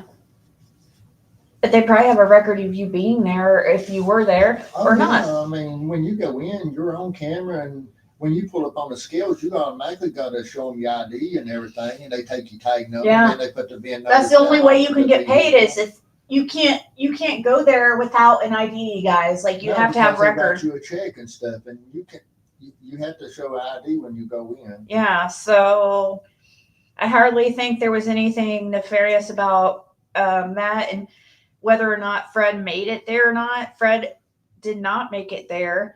Why Laura said they did. She said we actually did is because we had the trailer behind us when we come back in. She probably was confused about that. That's the only thing I could figure may have confused about it. Or just like it could have been like any other time that you guys have. I mean, you had gone there so many times. Maybe it just kind of got. I don't know, guys. Well, she hardly ever went with me to the scrapyard. Really? No, it was always just usually me and Marvin that went. She never hardly went. Yeah, I don't know. I don't know, guys. I've never. I mean, just like on the 15th when I moved the vehicle for Andy, the first time when Andy come in the holler, way I was back in there, the truck door was open from again that fence where he couldn't get by or nothing. So when he come in, I went and got in the truck and backed it up and stuff. And then he went in, I sat there for a little bit and he didn't come back out. So I just pulled back up in the road and hooked the cable back up. And then a few minutes later, him and that blue truck come back out, and I just had Laura to back the truck up. Then I didn't get in the truck; she got in the truck and backed it up. At that time, well, we never made it. Then I should think we left from there. Well, I took a trailer. Finally, said fuck it, and we took a trailer back to 207. I unhooked it, and then we left from there. Actually went to Glenda Heads in Light Holler, tried to use Wi-Fi. They got nobody home, so we left from there. And when we got to the end of back to Beach Creek, where Light Holler and Beach Creek, we turned right, and that's where that motorcycle was broke down, the first driveway on the left. And talked to him, tried to help him. Then I told him, I said, well, I ain't got a whole lot of time. I said, well, I've got a trailer if you want me to haul it for you. And he said, well, yeah, if you got a trailer. So I backed up in a Light Holler, went back to 207, come back and hooked the trailer, come back to pick the motorcycle up, then went from where I picked the motorcycle up to Zoomers, and the one that he was riding with, the one that was a motorcycle, and that. Is that when you saw Silver- Andy when you went to silver Zoomers Lexus. right then? Huh? Is that when you saw Andy? Well, I didn't see him at that time when I went. I mean, at Oh, Zoomers right then. And okay. we got gas. They got gas in that Lexus. Oh, and then okay. The other people I followed them on to West Side Inn, took a motorcycle on it to. Yeah. That's where they wanted it took to. And then when I left from West Side Inn, I come back to Zoomers and got gas, and that's when I seen Andy. Got gas. That's when you saw Andy. Second time. Yeah, and there's your timeline, guys. Like I saw somebody show me how 666 was so worried about this timeline that I have put up. Like she doesn't want me talking about Summer Wells. Like she claims she's gonna. It's not. Or that she's going to keep talking about me until I stop talking about Summer Wells. But yet here she is, like, encouraging me to talk about Summer Wells. Make it make sense, guys, please. Then, I mean, after I left Zoomers, I went to Jamie Cox's for a few minutes. Then when I left Jamie Cox's, I stopped at on Long Star, where Brandon and Pete Clark was living at the time. With the Matthewses, and while I was there, he wanted me to work on his bike, so I loaded his Who, bike. Brandon? Up. Huh? Brandon did? Brandon did. Brandon was there when Yeah. I took and picked the bike up. Uh-huh. Because Brandon was there. Brandon was there. Marvin was there. I think Jeff was there. Caleb, her mom. Seemed like there's somebody else I think. Who else was there? But anyway, we left from there and went to back to Ben Hill, and people were stopping me before I even got down to Ben Hill, like the men in halls and stuff, and telling me that they had the holler shut down, that these little girl was missing and stuff. Did you know who it was immediately? They just said a little girl went missing. Who did you think it was? Like, did you have any ideas? Like, I didn't know at the time, but the only kids that lived in the holler at that time though was just the Wells' kids and Jody Sue's kids. That's the only kids that lived in the holler period at that time. Yeah. Well, Isaac, but he wasn't no kid. He's like 30-year-old now. notice how mad Jody was when people started trying to contact Andy and tell his side of things. Jody went into tailspin. Yep. Just like when I pulled up at Ben Hill Road, the first person that come up and spoke to me was George Bernard. He first one come up to me and spoke to me when I pulled up at the end of Ben Hill Road.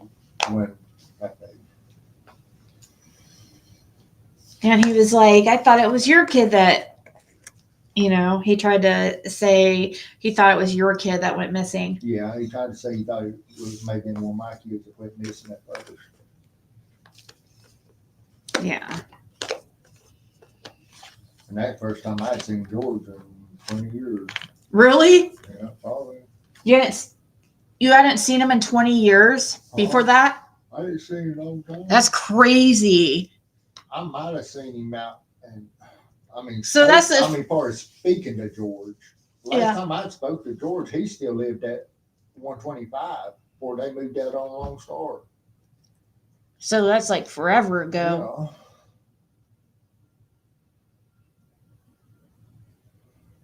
Yeah.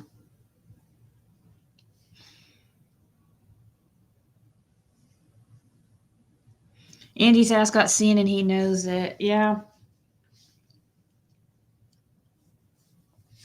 And all we can do is pray and hope that, now that I know for a fact that law enforcement knows, like I've made you aware, like of this discrepancy that you should probably already know about, but just so I can just know for myself, like what if, they didn't realize like that this whole discrepancy about Andy denying being on the road and stuff like that. There's going to be miscommunication between the departments. There's always going to be that.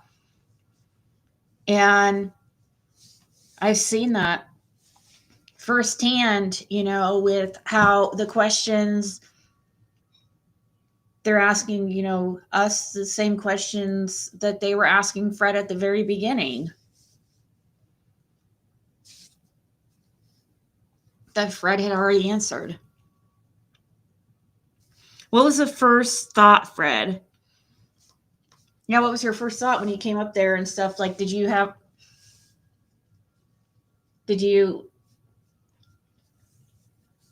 didn't know what to think, I mean, they had the whole holler shut down and stuff.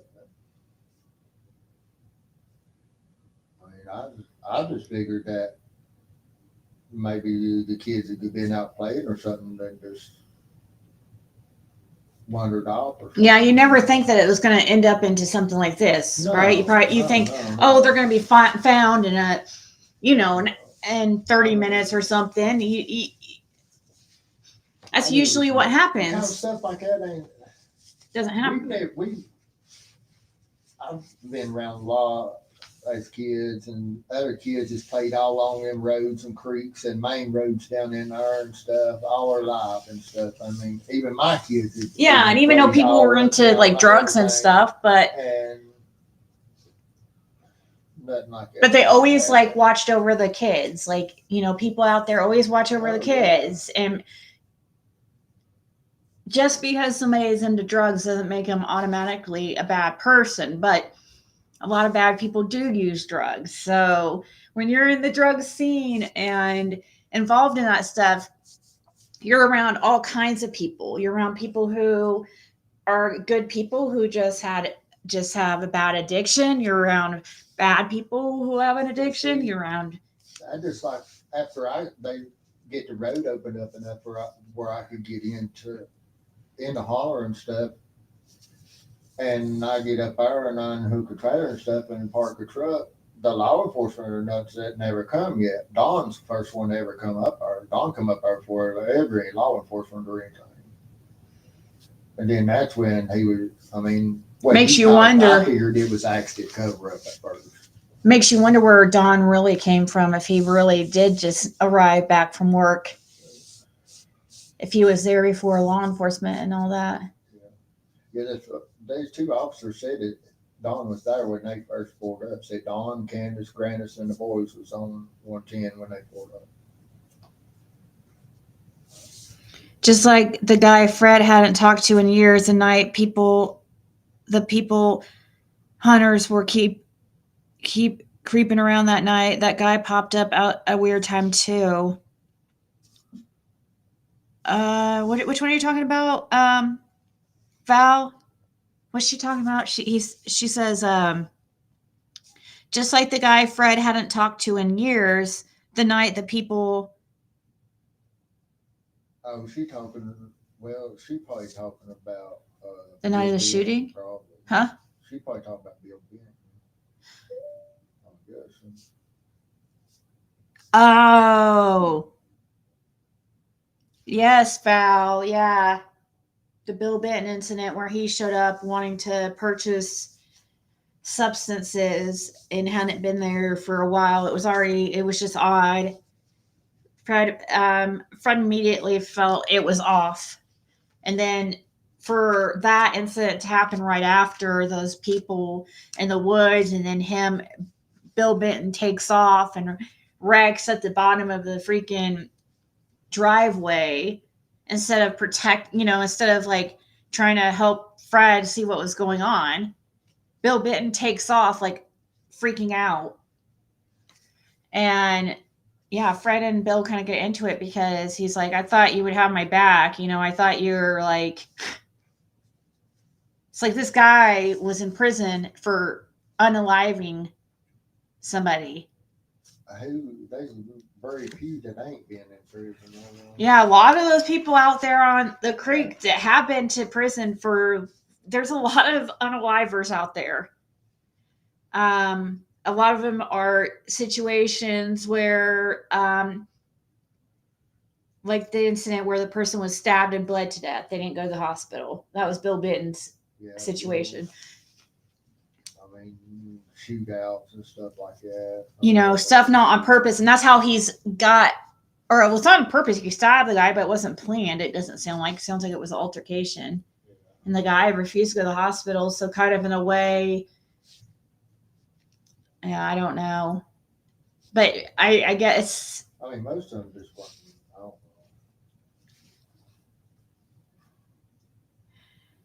I have no confidence in Ellie and Hawkins County, Tennessee in general, actually. Yep. Who stood out that just acted more weird than they usually act? Who stood out to you? Oh, yeah. Who stood out to you that day?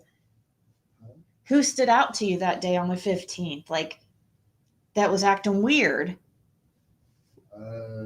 The weirdest thing. It's like the weirdest things that were odd. I mean, which we already know. I know what you're going to say. I mean, but all day or what? Yeah, just like what stood out that whole day. The only two things that really stood out to me before Summer went missing was that truck was acting strange. The blue truck, Chevy truck that went in, and you kept sitting like you were waiting on somebody. And then, I mean, I didn't really think nothing about Andy going in and back out, you know, with that blue truck at the time. But after someone went missing, I thought it was just odd that Andy and Jody was just kept staying at the bottom of the driveway. But because Dawn and them wasn't even down there at first, you know, Dawn. But another thing strange, why is Dawn running in and out of the holler? Why didn't they keep him contained at his house? Within so many hours of Summer going missing, why did they allow him to leave and come to my house? You know, why did he leave and come to my house? Why did they allow him to leave out of the holler, you know, and go wherever a couple times that night, that evening and stuff? Yeah. You would have thought that I just feel like they made a lot of mistakes, and I'm worried that that's part of why we don't have answers for Summer Wells. It's because they don't want those mistakes to be out there. Yeah, I mean, just like the law enforcement that was set up at the end of Beach Creek and Ben Hill, where they were supposed to check every vehicle coming and going. Sometimes you go out and they may check your vehicle. Sometimes you may go out and they just motion for you to go on. Same way coming back in. Sometimes they would stop you when you pulled in and they look through your vehicle and stuff. Sometimes they wouldn't. It just depends on what officer was there, usually. And what they felt like at the time. Yeah. The guy that came to Fred's, as soon as they saw the flashlights, he ran like a... Hey, Diana. Don't they make booze out there? You could walk up on someone's operation and get hemmed up. Yes. Yep. Yeah, I mean, people still make moonshine out there. Yep. It's because they are not good at their jobs, in my opinion. Or, you know, I guess they just probably... See, my thought reason they may be allowing... Supposedly Andy and them had left at one point, I don't know, some point that night, the first night, you know, on the 15th or early the 16th, you know. But they went and got something to eat. That's what I had heard, you know. I don't know it for a fact. But my thought was they probably was letting them leave and stuff, and then they was having people to track where they was going to see if they was going to a certain location. Yeah, they probably wanted to see. You wanted people to leave to see. That was the way I felt like the reason that they was right. When same with Don, they probably wanted him to leave so they could see where he was going. Because right after he left, come up to my place and left. That's when they showed up and started talking and stuff and wanted me to go back down there and stuff. Hey, Pintintin. I love her name. I say it like every time. Okay, so we are watching this kid here. Are they going to interrogate him? I wonder what. Okay, so they're going to talk to the mother. Maybe I'll fast forward it to when they get to here's the guy that was killed, guys. Or wait, hold on. No, don't do this. We're going to have to switch accounts because this is internet's going too slow to be dealing with ads.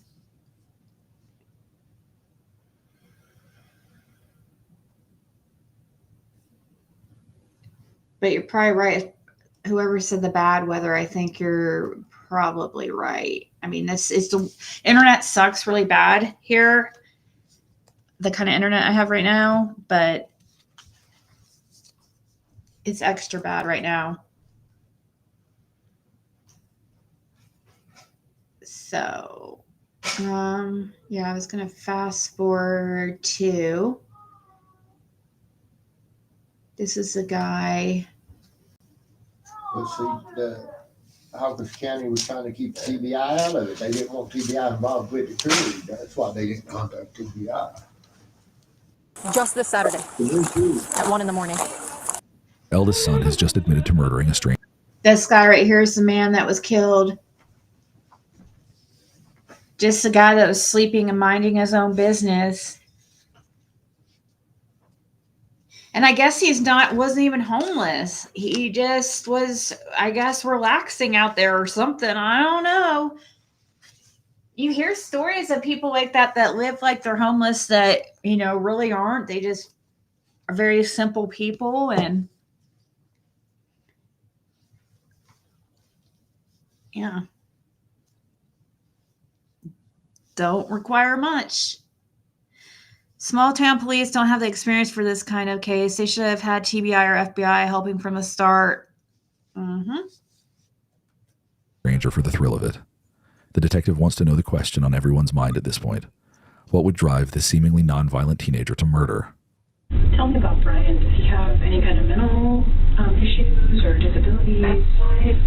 You were told he had ADHD. Okay, so we put him on ADHD medicine. He detected it during the summer or weekends only. This guy is not. There's something. I was gonna say like he seems like sometimes type of autism, but that's offensive to people who have autism but he's just like, yeah, there's something way more. It's not just one thing going on with this guy.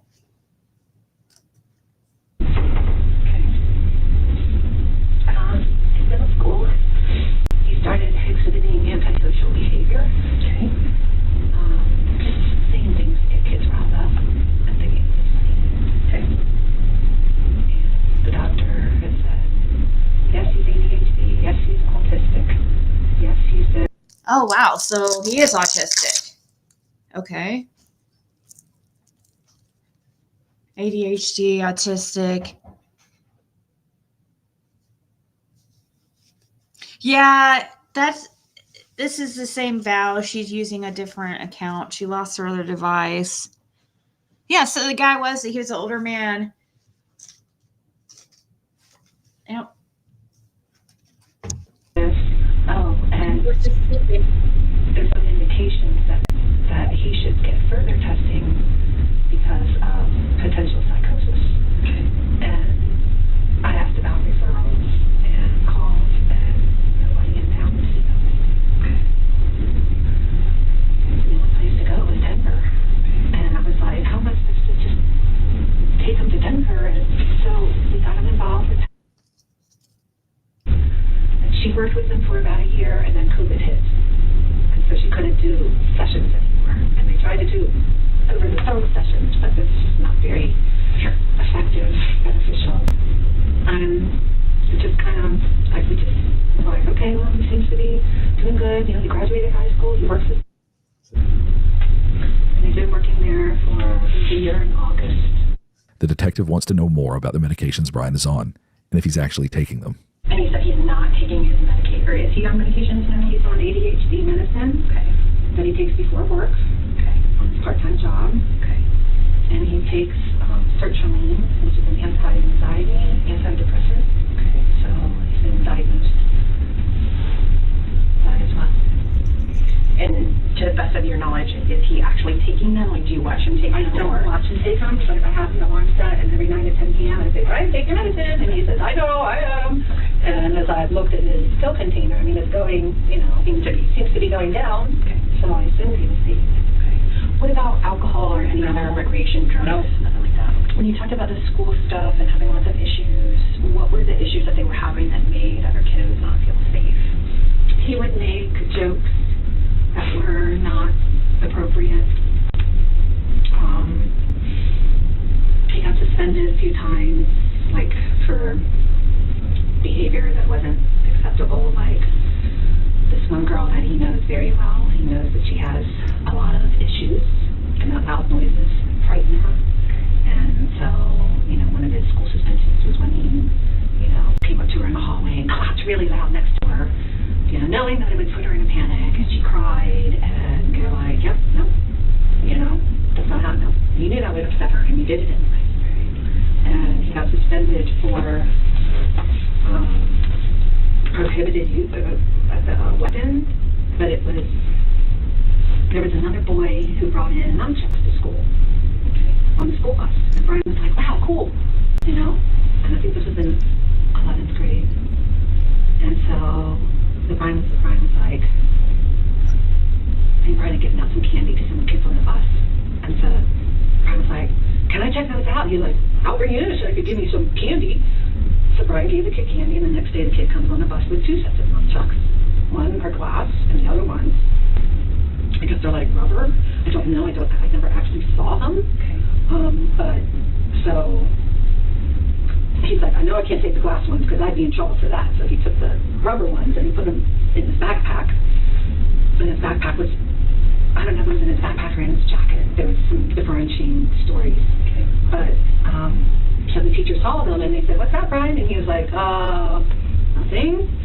And so also Mars, he was like, we have a prohibited weapon on school grounds. And I'm like, okay, well, what about the other kid that brought them in? And they said, that kid doesn't have the behavior issues that Brian has. And I'm like, oh, so you're punishing Brian because he has behavior issues.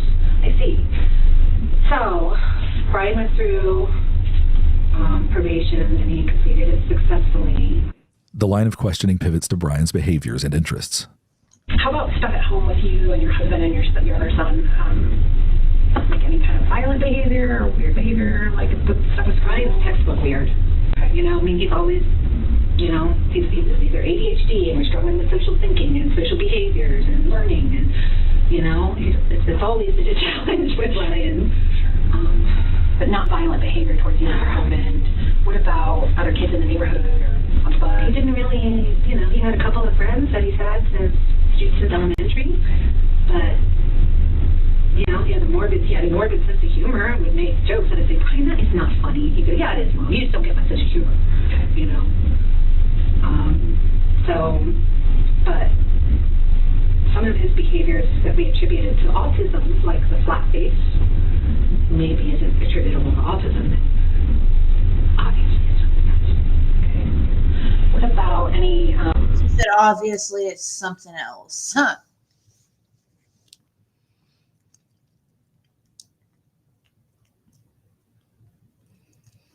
Hey, Candace. If that kid did that to a stranger, makes you wonder if this kid was a budding serial killer. It's like Dr. Gary's book, The New Evil.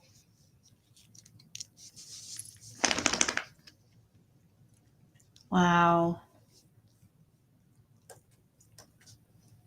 Fascinations or things that he fixates on. A lot of perseveration on crime and crime scenes. And so he's talking about going into the military in the fall, and when he gets out, having your job. And so I had purchased online a crime scene investigation book for him. It's like one that you probably read it when he first started out in college. And so I gave that to him, and I was like, so here, Brian, let's channel that curiosity into something positive that you can affect a good change in the world. And he's like, yeah, that's my plan, Mom. But he's not going to say always had a fascination. I'm going to say in the last few years. Okay. And if it like shows that he watches or like tries to do things just to create a scene, you know what I mean? Like, where it's like animal stuff or no, he loves our dogs. Okay. I mean, he's very affectionate with our animals, and he would watch. Like just last week he watched Silence of the Lambs, but I was like, well, he's 19. What probably all watched it. I watched it. It doesn't make me a serial killer. Is there anything else about Brian or the last couple weeks? No, he's always, sometimes he's affectionate, I've known a lot of like Psycho Bryans. Hate to say that, but I do. Maybe it's just because it's a common name and a lot of people have that name. Maybe that's why. And every night when I say, I love you, Bugs, and he says, I love you, Jamal, and he gives me a hug, and, he's at work when he's supposed to be at work. He's never, other than his behavior issues in high school, it's like there's never really been, like, anything legal that was, that was a problem. But I was like, when they did his testing, and forgive me because I don't know all of the exact language and stuff, but like on the spectrum of his autism stuff, did they kind of give you a range, or did they say we think maybe based on some behaviors they said he was high functioning, that he did the IQ tests well and blah blah blah. But they said, in going through this, I think that it would be beneficial if he received further testing. And I said, okay, who do I go to? And they gave me a couple names, and I called them, and they said, no. And then I said, okay, who else should I call? And I called them, and they said, no. And I said, who else should I call? And I called them, and they said, no. And there was nobody else to call. Okay. And this person, is she just kind of doing some basic counseling type stuff? She works specifically with autistic children. Okay. And so we were referred to her from, okay.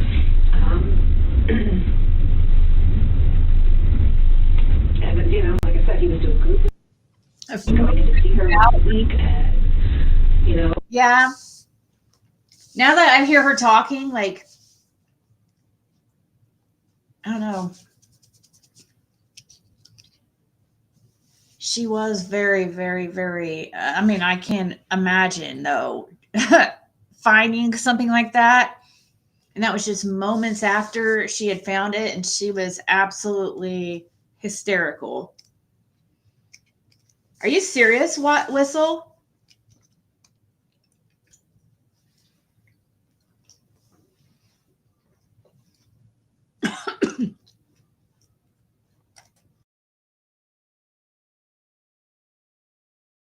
Was she actually like really crying? I'll have to watch it tomorrow. Oh, did you hear Dawn?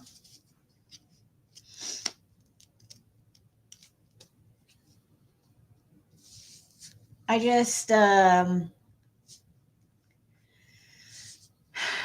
been on for a couple hours already and probably need to go off here in a few. I don't know if I should get into something else, but I'm curious about that. Really?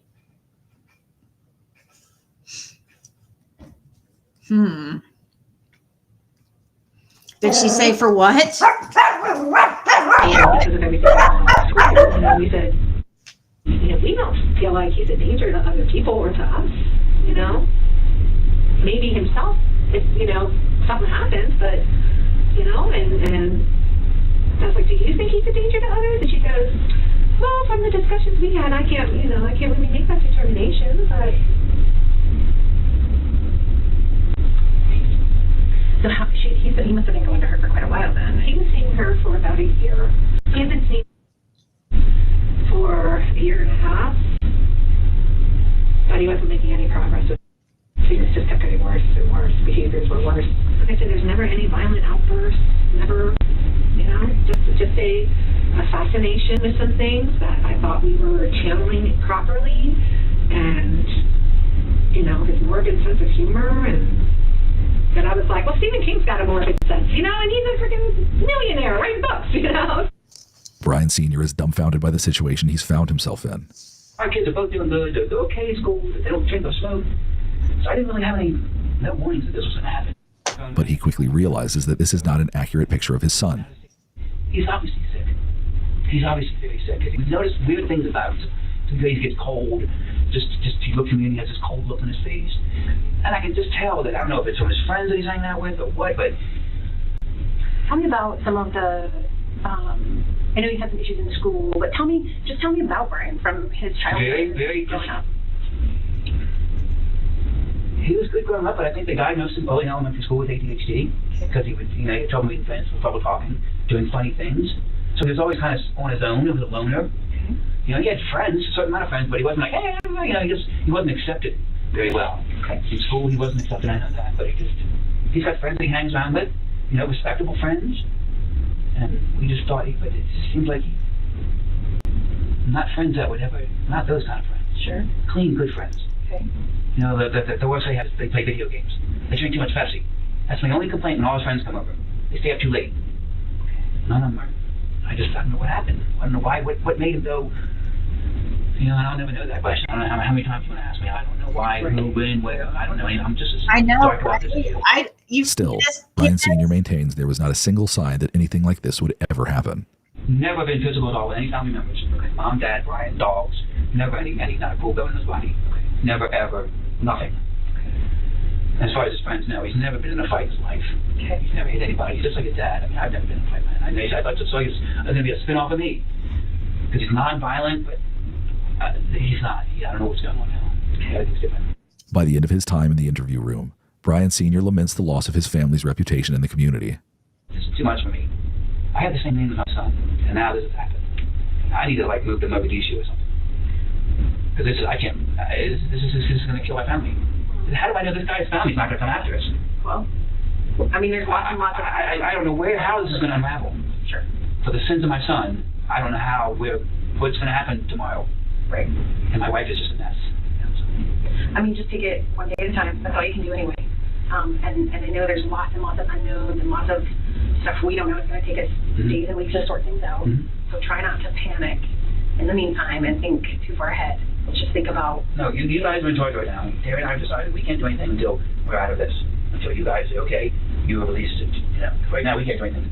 Well, and you know, we can't go anywhere. I'm not working anymore. She can't have any more kids anymore. Everything's over. It's all done now. It's over. Our lives are totally over. She runs a license in home daycare. She can't have a license anymore. I don't think that's true. Oh, okay. Well, her parents, when this hits the news, all the kids are going to be pulled out. Maybe. So, yeah, everything's going to go belly up here. So, if things are going to change, I don't know how it's going to change, but I got a feeling Grand Junction is no longer going to be around town because my name's been trashed. In another room at the Mesa County Sheriff's Office, Brian Cohey Jr., now under arrest and charged on suspicion of first-degree murder, has waived his Miranda rights and is ready to talk with investigators. They waste no time getting straight to the point.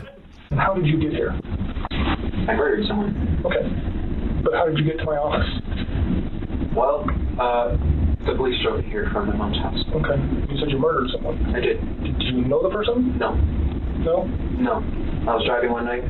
I was in a, shall we say, bad state of mind. Okay. I saw a strange shape by the railway tracks, so I investigated, and it revealed to be a homeless person sleeping. Well, I presumed homeless, because he was there. Okay. So, I stabbed him to death. Okay.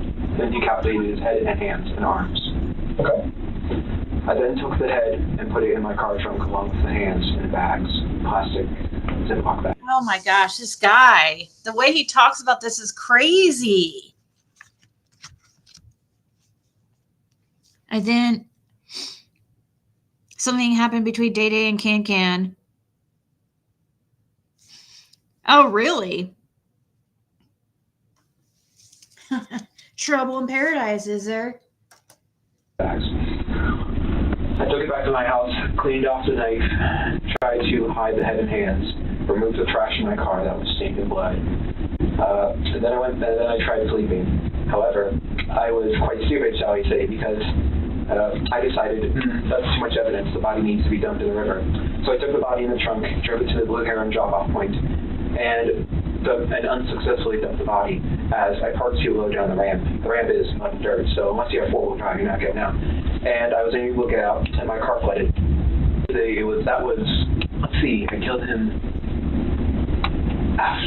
just after 11, February 27th, 2021. And then I dumped the body. I tried to dump the body. I'm trying to remember the time exactly. It was 1 a.m. Okay. And yeah. So that sounds fascinating. What do you want to know? Start back at the beginning and go slow and tell me as many details as you can remember.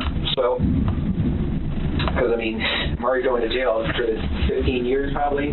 I have no idea. We're at the beginning. It's murder. I mean, I'm going to jail for 20 probably, but so I figured, why fight it? Okay.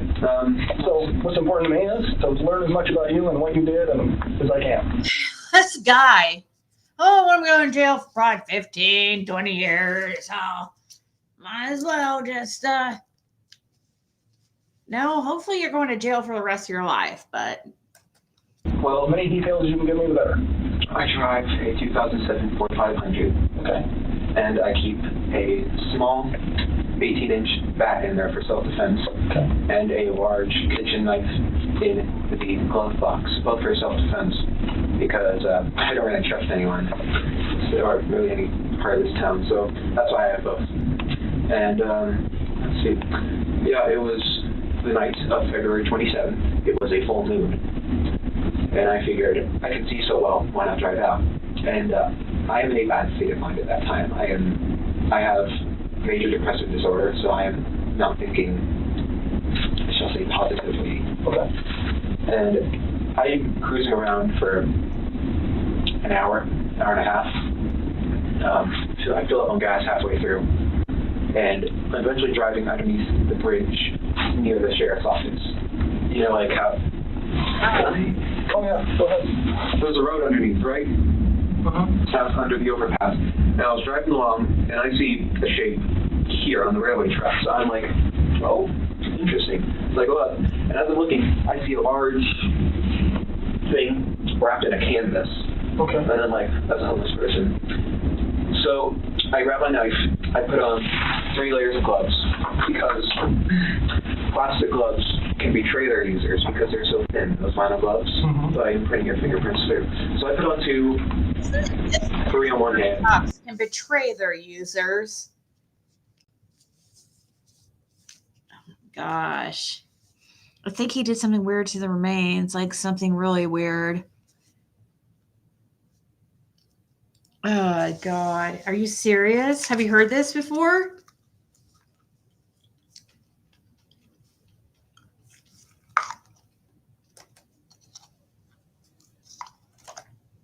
I took the knife, I pulled back the canvas, and I stabbed his neck.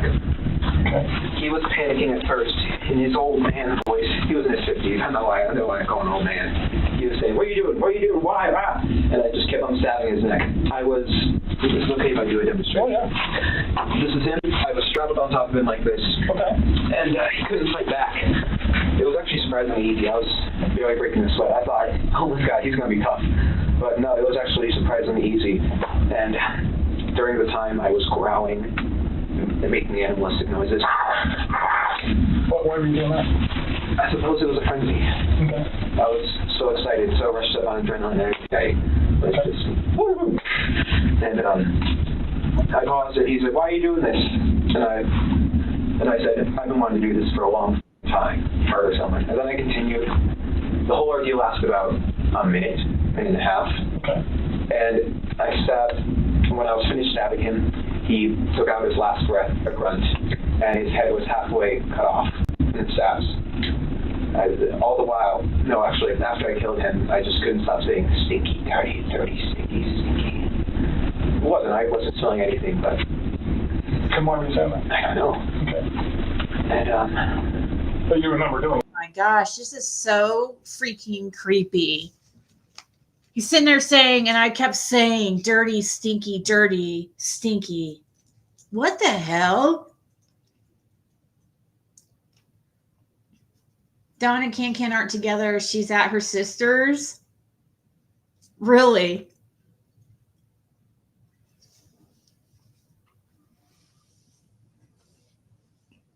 Are you serious right now? So, yeah. I suppose it was just me speaking out my mind at that moment. It was pouring out of the mind. What are you worried about? I mean, this looks like it's pretty close to the road. Have somebody seen you or catching you? It was 11 p.m., so not many were driving by. Well, it was behind the pillar. So, like, here's the road. It was here. So, people would only see a brief thing here and here. So, It reminded me about my readings I've done on Summer Wells, like The most recent. when it's just me and him. And the most recent one, I felt like there was going to be a breakup between somebody. And that somebody was going to speak to law enforcement. But I thought it was like with Andy. Like I was feeling like Andy. But maybe One reading we done it was showing the King of Cups, wasn't it? yeah, I did show the King of Cups in reverse, like Don Wells. Can, let me see. Wait, her channel's name is Can.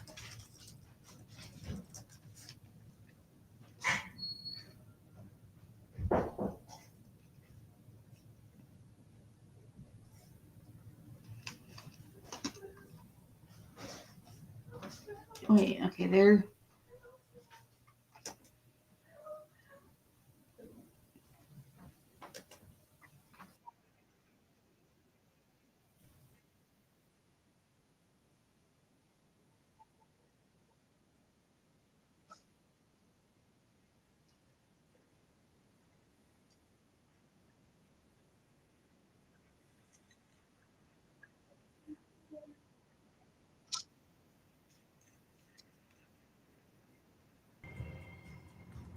Then I probably look like crap coming from the hospital this morning.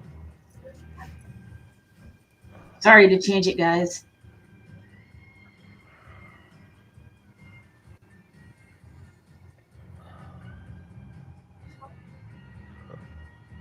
Yeah, I know. I just had to spend $80 that I had left in my pocket for my prescriptions.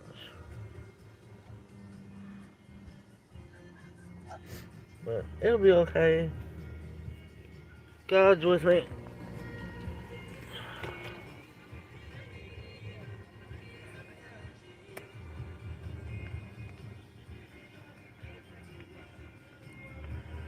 I hope everyone's having a interesting night. And I pray that everybody has a happy new year.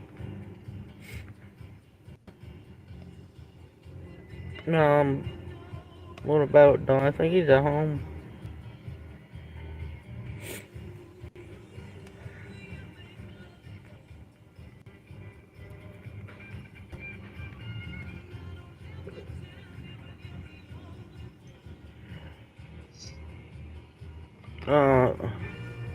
Carolyn, he's at home.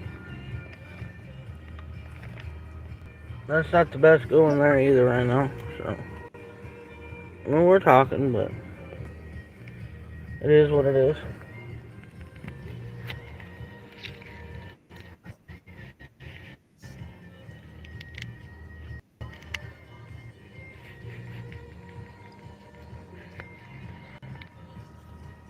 Let's see. What's going on with? Oh, but those two. What's Candace? Why is Candace all upset? What's going on with Candace? Mountain Dew. Plain Mountain Dew? Yeah.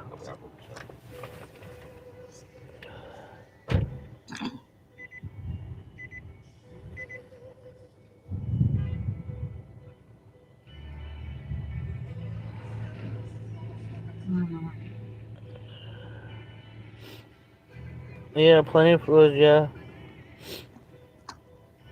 Yeah, my brother-in-law just asked me what I usually drink, so.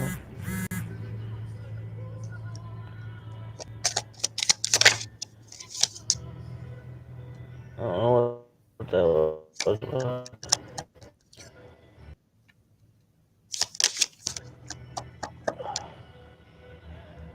Scam people. Yeah, I already have some of that at my sister's.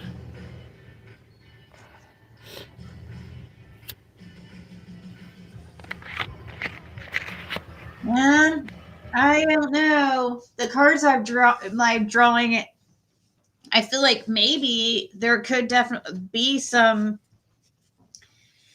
problems between them, and it could have to do with Summer.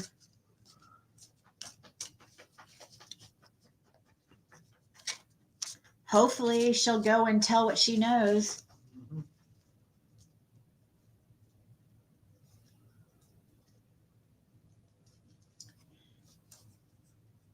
I didn't. Sky.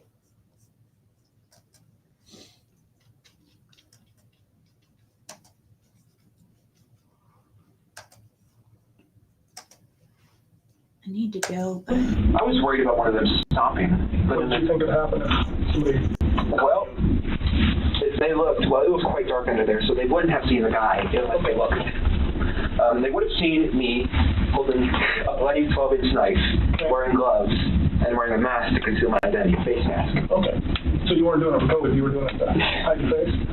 Partially. Social distancing. Right. Yeah, but no one stopped. And I'm just like, proves the bystander effect. Nonchalantly, the killer goes into chilling and graphic detail about what he did to Warren Barnes' body. We'll spare you the gruesome details. He then tells the investigators what he did with the various body parts once he was home with them. Bystander effect. And then I left his body there. Never heard of that. Actual thing. Put it in a leftover pizza box from the dinner a few nights ago. And then I took the hands, put them in the back, drove home, hid the hands and head in my room, cleaned the knife, threw away the garbage with his blood on it. And then the blood stained wasn't stained, it had splatters on it. I put it in the Bystander effect is a psychological theory that explains why people are less likely to help someone in need when others are present. People may be less likely to help because they feel less responsible in a group setting, fear judgment, believe the situation is an emergency if no one else is helping, and freeze or go into shock due to fear. An example can occur in situations like witnessing a crime, violence, or bullying, overhearing a sexist remark, observing microaggressions. Yeah.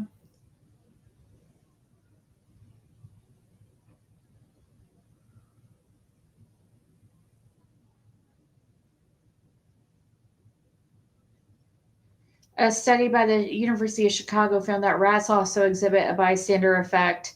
However, duos and trios of rats were more likely to help than solo rats.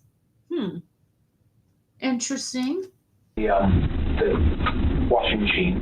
What did you put in there? I put the outfit I murdered him in a washing machine. Yeah, I was wearing. Okay. Candace has a sister named Jeannie too.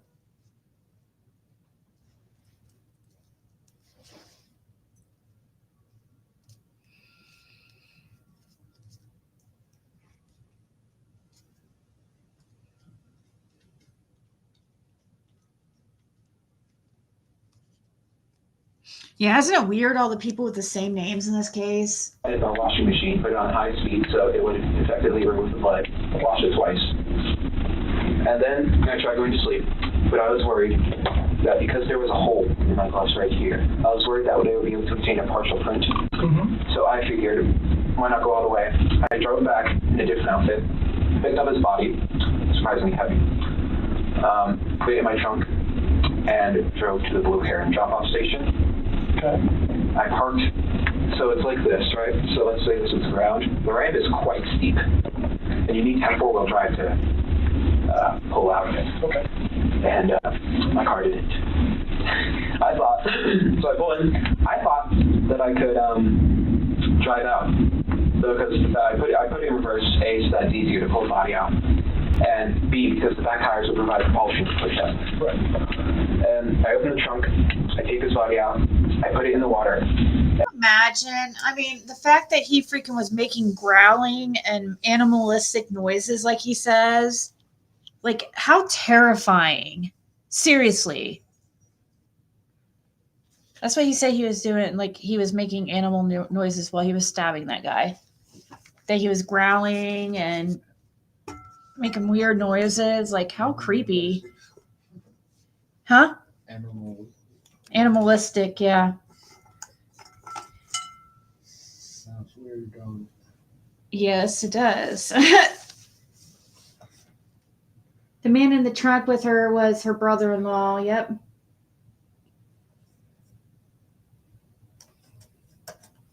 Because I don't want fingerprints on a body, so I just try moving it with my shoes. That works especially Wait, is that a wall behind him? Why did he draw on the wall? Did they just do that? Is that? I thought it was a whiteboard, but to me, now I'm seeing that, and it looks like there's no whiteboard. There's just a wall. That's gonna baffle me now. Look, they drew on the wall. I know, I was seeing that too. I was wondering the same thing. Is that what they do in those places? Is draw on the wall?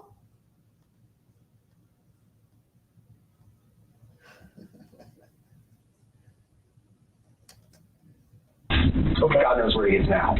Investigators are still curious to get to the bottom of Brian Cohee's state of mind at the time he committed the murder. And you talked about you were just kind of in a bad space that night. It was, yes. Okay. Why were you in a bad space? I didn't take my medicine, and plus for years I was wondering what murder would feel like, because read like Ted Bundy and the Zodiac, they all say murder is the best feeling in the world. So I'm like, I'm going to try that. Okay. So for some time I had been wondering when it would happen. I always knew I would be in this building, whether it was as a criminal or a police officer. Okay. Because I was planning to go in the military, go into forensics. Okay, great. And how long do you really, honestly think you've been thinking about really at some point you wanted to know what murder felt like? A year. Okay, all right. And you said you read books? I read books. I have a book on forensics. Okay. Did you read the book, the Ted Bundy book? No, I have not read the Ted Bundy book. Okay. Probably have seen excerpts. Have you seen little comments from it or things like that? I'm not sure what book you're talking about. The one you mentioned, the whole stuff about Ted Bundy. A lot has been written. No, it was on the internet. Yeah. Okay. All right. And Pete studied him too. Yeah. So. Crazy. You seem more like Ed, if you know who Ed Gein. I know Ed in California. Big Ed. Ed Kemper. Yeah. Studied him? You remind me of Ed Kemper. I know of him. He was a Goliath. He was 6'9", 300 pounds. So can I answer your question? Almost all those people did this for some sort of, whether they had sex with the body or it was some sexual ramification in their mind. Criminology, there's different types of. I'm not a serial killer by no means. But with serial killers, there's different types of them. There's organized, disorganized, visionary, missionary. I'm just wondering what gets you excited about doing it? Well, I'm not really sexually attracted to it. Okay. I was just asking. It was just curiosity, more or less.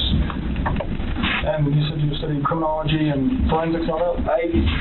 Not college study or school study. It's like a passing interest. I understand. But what were you worried about, like leaving evidence behind or being caught? Totally. Tell me about that and what you did then. Well, I was figuring the police don't. This is not to be taken offense, but police, they don't seem to care as much about high-risk individuals, homeless people, prostitutes, etc. So I was deliberately looking for someone who lived that type of life. Okay. And I found a homeless person, and the original goal was just in there. But I was worried about the fibers on the outfit I was wearing that would be on his clothes. Oh my gosh, guys, this guy is like crazy. I mean, it's fascinating in a way because this guy's so crazy, and it's interesting to get in the mind like somebody like this. But these people are just like, I don't know.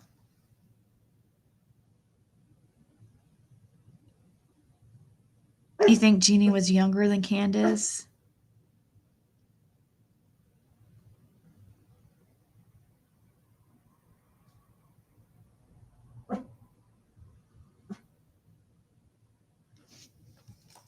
Sorry, it's been good. So I deliberately messed up the clothes. Okay. Not cutting them up, just throwing them around. And I was worried about just how long it would take to find him, because it's a somewhat traveled road. Eventually someone with the windows down is going to smell something off. Right. Police have a nose for that type of thing. They're trained to be able to identify the smell of a corpse. So that's where the river idea came from, because a river will wash away a lot of evidence. Rivers are quite tricky. And obviously that was botched. So how long have you been planning or looking for someone to do this with before you found this guy? About a year. About a year? No, 6 months. So you come close or seen somebody or chickened out or anything in the past? No. I mean, I was looking for a deliberately secluded place like that one. I wouldn't just go up in Clifton and find someone walking down the street and stab them. No, that's too public. Everyone sees that. Well, have you looked like at the homeless places or anything in the past? I have, yes. I would go on night drives often, maybe once every 2 weeks. And I'll just peruse the streets. Okay. So before this guy, how close have you come in the past? Not at all. You just drive around? Yeah, look, just try and find someone. Anybody interesting? No. In your mind thought of a plan? Well, occasionally when you see girls walking down the street, I take a glance at them, because it really is like a Denver where half of me says, well, I'm quite inept with women. I'm being honest, I'm no Casanova. But half of me says, I want to take that girl home and make her feel nice. And the other half of me, just like what Ed said, is I want to see what her head looks like on a stick. And so occasionally when I'm driving down the road, if I see someone that catches my eye, I'll just like... Were you worried about getting caught while you were doing it or before you did it? I was worried about afterwards. For this past day and a half, including this day, I felt so anxious. Because not only is my car in the river, there's blood on it, there's body parts in my house, my parents like to look through my things occasionally, and when they see blood, and eventually when they're going to get the news that a body was found in the river, that's very much circumstantial evidence that's pointing to... Gosh, this is crazy, guys. I can't even take in, like, I'm fascinated at the same time. And I have a lot of emotions like going on.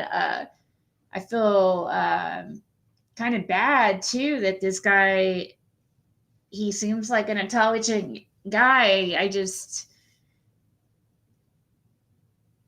don't understand where it went wrong. He's intelligent, but man, obviously he's fucked up in the head to think these things.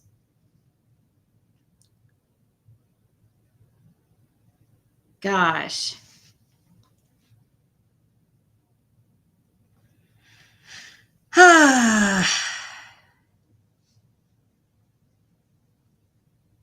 Those two will never tell what happened. You don't think? If Candace had nothing to do with it, maybe she will finally talk. That is a big if, though. I think they're both involved one way or another.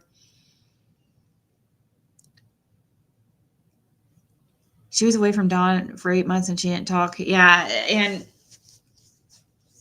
I kind of feel like she probably lied to, you think Dawn lied to Candace? I feel like that's what more likely happened. Yeah. They thought that she would probably told that they would get her back. Yeah. In my opinion. I believe that too. I believe at first, Candace, I don't think she knew exactly what happened, the truth of what happened at first. I mean, I feel like she knew some of it. She knew, like, I feel like she was lied to about them getting her back. Yeah.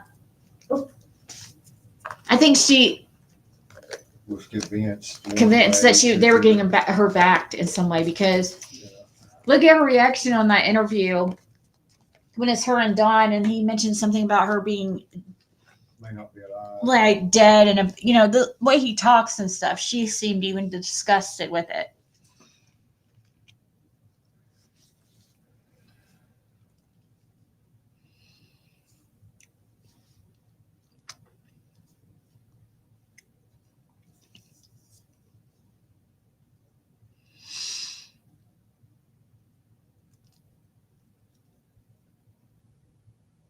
That is crazy. It's hiding part, so it tells me he knew right from wrong. Yep.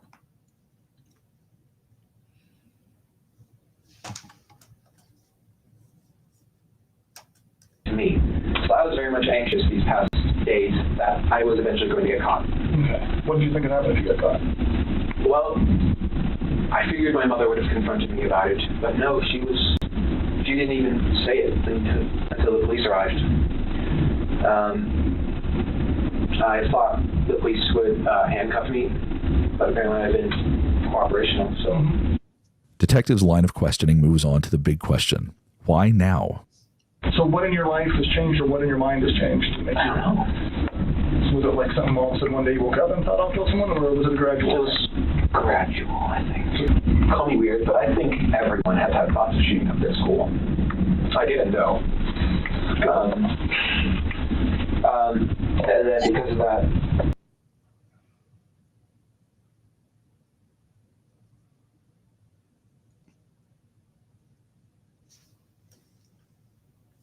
Look, of course, there goes my internet. Everyone has thoughts of shooting up their school. Did you ever have thoughts of shooting up your school? I don't ever remember having thoughts like that.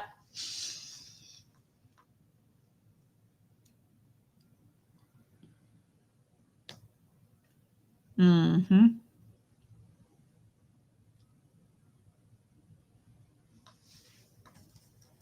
What the heck? We're literally at the last few minutes. Let's just finish. I suppose I just don't really like people at all. I don't know. So thoughts of shooting up the school to today, what has happened? Well, last year my parents found a kit I had been assembling. It had hammers, shovels, knives, large zip ties, duct tape, saw. That wasn't meant for hurting people. They found it though, and they were ready to call the police until I had convinced them it was via other methods, for other things. Like, and it was an ultimatum where if I didn't throw it away, all that, they would call the police, and then I would have been arrested on charges of conspiracy. And what if he hadn't been caught? Would Brian Cohey have killed again? If you had not been caught by your folks, what do you think you would have done next? With the kid. I don't know. No. Let's talk about like today. If you would have been able to get rid of the head, and your folks did not find it. Well, it depends. Okay. Would you guys have been able to solve it if the body was found in the river, the head and hands were missing, and there were no fingerprints of you and I? Well, we'd like to think so, but who knows? Right. Who knows? We'd love to think so. But so let's say we didn't solve it. What happens next? Then what would you have thought him to do next? Well, I thought I would have been very careful because I would have been worried at any moment this could become a cold case and then it could be solved later on down the line. So I probably wouldn't have done it again because that was just to see what it felt like. And if I had gotten away with it, I would have just kept the secret to good grief. Brian Cohey's trial, where he pleaded not guilty by reason of insanity, lasted for 12 days. Throughout the proceedings, Cohey's attorney argued that his mental illnesses prevented him from knowing right from wrong. But the jury didn't buy it. They deliberated for 2 days before finding him guilty of first-degree murder. Judge Richard Gurley said that in his 37 years in the court system and 16 years as a judge, this was one of the most horrific cases he's ever seen. Yeah. Cohey was sentenced to life in prison plus 13 and a half years with no chance of parole, a far cry from the 15 years he believed he would receive when he was first interrogated. He is currently serving out his sentence at the Buena Vista Correctional Complex in Chaffee County, Colorado, where he will stay for the remainder of his natural life. Brian Cohey thought that he could get away with murder by taking the life of someone he believed wouldn't be worthy of an investigation. He couldn't have been more wrong. Warren Barnes was not only a beloved man in the downtown Grand Junction community, but most importantly, he was a human being who deserved to be treated with the dignity and respect that he offered others. According to the Colorado Sun, Barnes was a lifelong resident of the Grand Valley and told people that he spent time as a cowboy in the Book Cliff Mountains north of Grand Junction. He had a wife, a daughter, and a granddaughter. A sculpture by ironworker Tim Navin of a tree, chair, and stack of books, commissioned by one of the many people whose path intertwined with Barnes, sits in the breezeway outside of Monique's bridal shop where he used to pass the time. Aww. His mantra, "And you also," is inscribed on one of the books. The memory of the reading man lives on in downtown Grand Junction, despite a monster's attempt otherwise. Aww.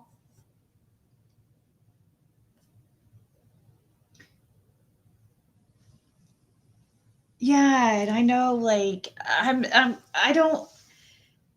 never thought of shooting up a school. Like, that's crazy. And most likely, even if he gets out, he'll repeat. I liked how honest he was because it was interesting hearing somebody actually be honest about their, truly speak on. Isn't it weird though? A lot of these people, like I've heard, not a lot of them, but I've heard people like him before speak like so openly about their crimes, and it's fascinating a way to listen and see like how their brain works. But that guy,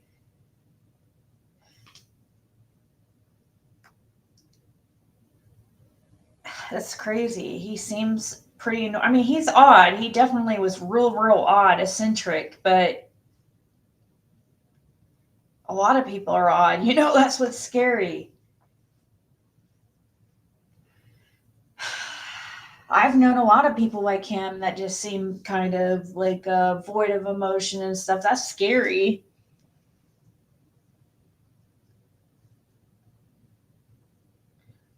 When I was in high school, half the cars in the lot had pew-pews on the back window. None of us thought about using them.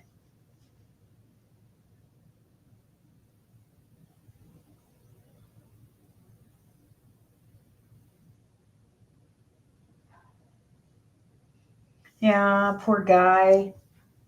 I would be so sad too if that was my like husband or my dad. Oh my gosh, and for that somebody just like unalive because they didn't think that anybody would care about him because he was homeless or something. That's just so sad. I wonder why he was sleeping under the bridge or what that was all about, but I guess that's not important, I guess, because really it shouldn't have been done no matter what.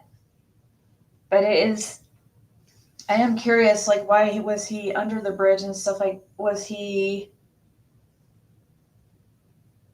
I don't know, did he have a drinking problem and go out and drink and his wife didn't like that at home or something?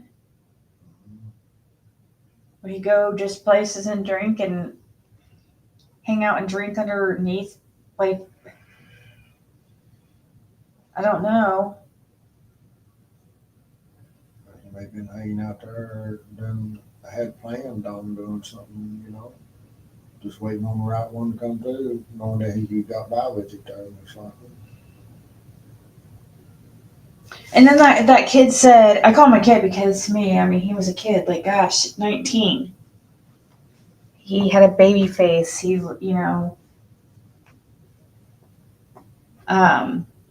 said, I always knew I was going to end up sitting in these rooms, whether it be as me being the criminal or as me being the investigator.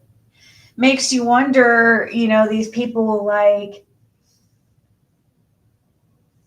these detectives and officers who get into forensics investigations and stuff that end up being unalivers themselves. Would he have been one of those?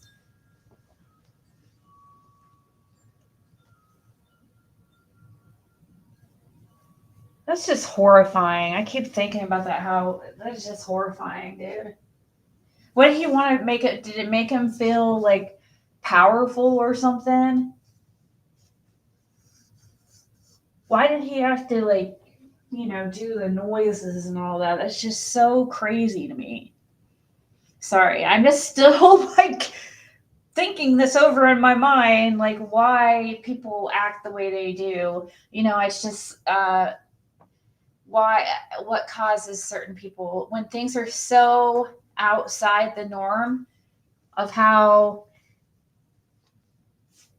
I feel like I would act. It baffles me. It makes me wonder, like, how does somebody, like, why? You know, what happened that is crazy? Buried in basement, the police were at the house many times while he was in jail. I never found her until he confessed.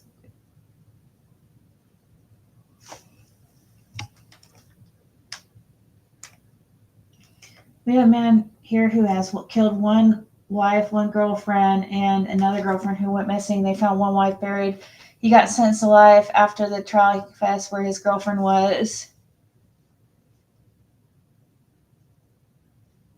Buried in the basement. The police went to the house many times while he was in jail and never found her until he confessed.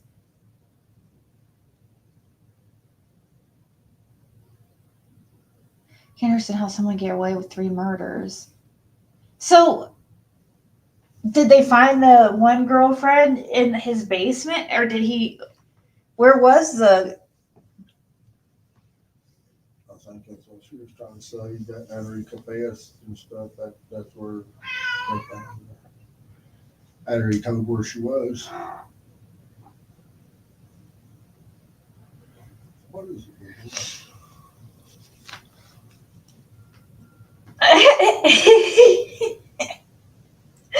I must not see who you're talking about, Whistle. Me too, so you whine how they get triggered them to do this. What's FDO stand for? Fuck. Off, fuck. The fuck off, fuck. Aw. What are you kids doing?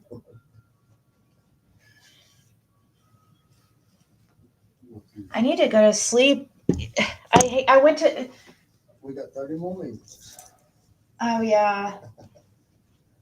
I meant to ask you if you checked in this morning to make sure. That's so crazy. Like, he has to. I wonder when that's going to ever change. Like, I don't know. I'm used to it now.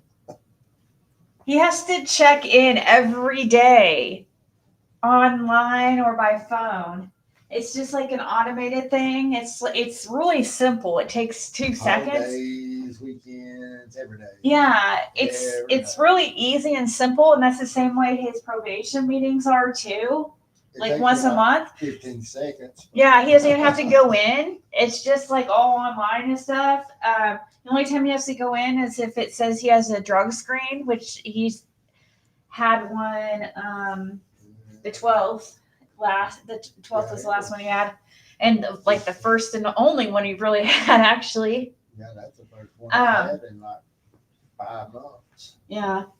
And then, yeah, I don't know. Like, we don't know when it's going to ever end as far as like, is this till eternity? Like the end of eternity that he has to check in every single day? 32 or whatever.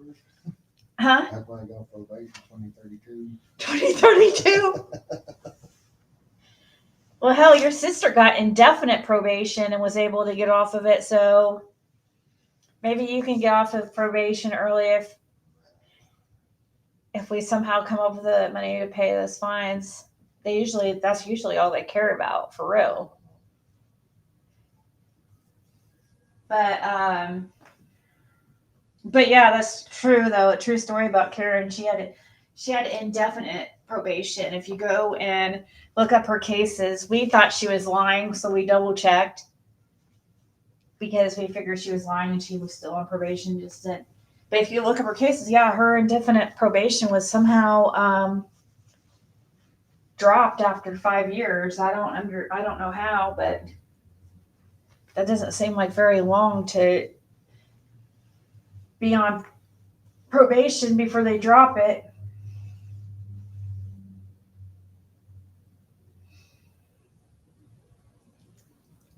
She's always in the bushes. Fuck directly off. Oh. Let's see. They found his wife buried on a hill. She wasn't buried very deep. That's how they found her. The girlfriend he got with her after his wife went missing, he confessed that her body was in the basement. Hey, Rhiannon. But what made people think of innocent until proven guilty?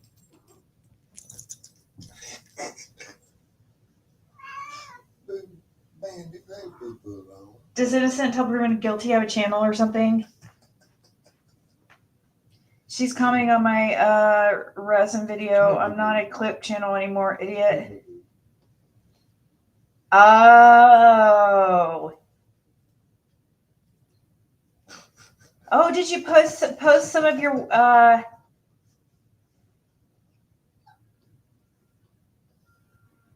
let's make a cell phone holder. Oh, cool. I love that. Let's see. Oh man, I didn't know you were alive. Let me see here. What is this you're making? Oh, that's so cute, Whistle. Oh my gosh, that bear is adorable.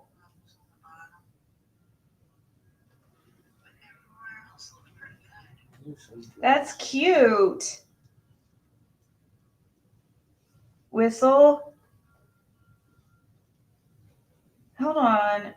Am I not subscribed to you?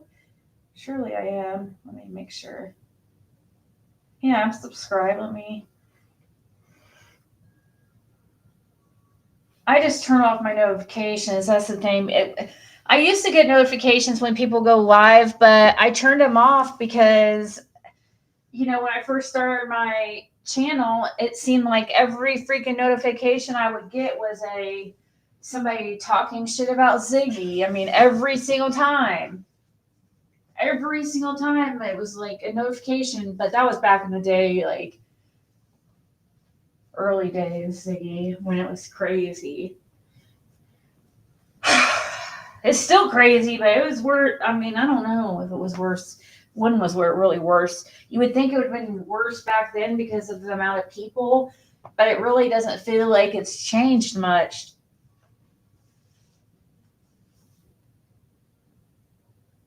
She loves White Boy.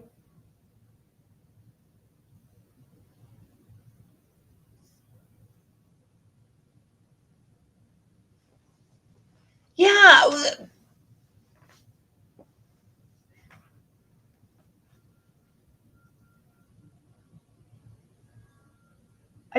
I don't understand why White Boy just randomly went after me. That was very odd. He just decided to jump on that wagon, It's like, how, it just didn't make sense. I'm like, you're really gonna make a video about me doing cards, but yet you guys literally asked me over and over again to read cards for you. Like, make this make sense to me, or make sense for me, please. And then I saw that he did a video after that again, still, basically backing up what he said, I guess. I don't know. I didn't watch it.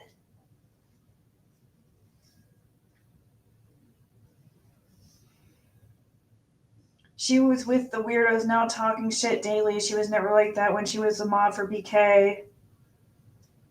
My ex had to do that every day too, but eventually they stopped it. It took about 4 to 6 months to stop calling every day. Well, I just don't understand how he would know when to stop because he never sees somebody. You know what I mean? It's all online. The only time that he sees somebody would be doing a UDS.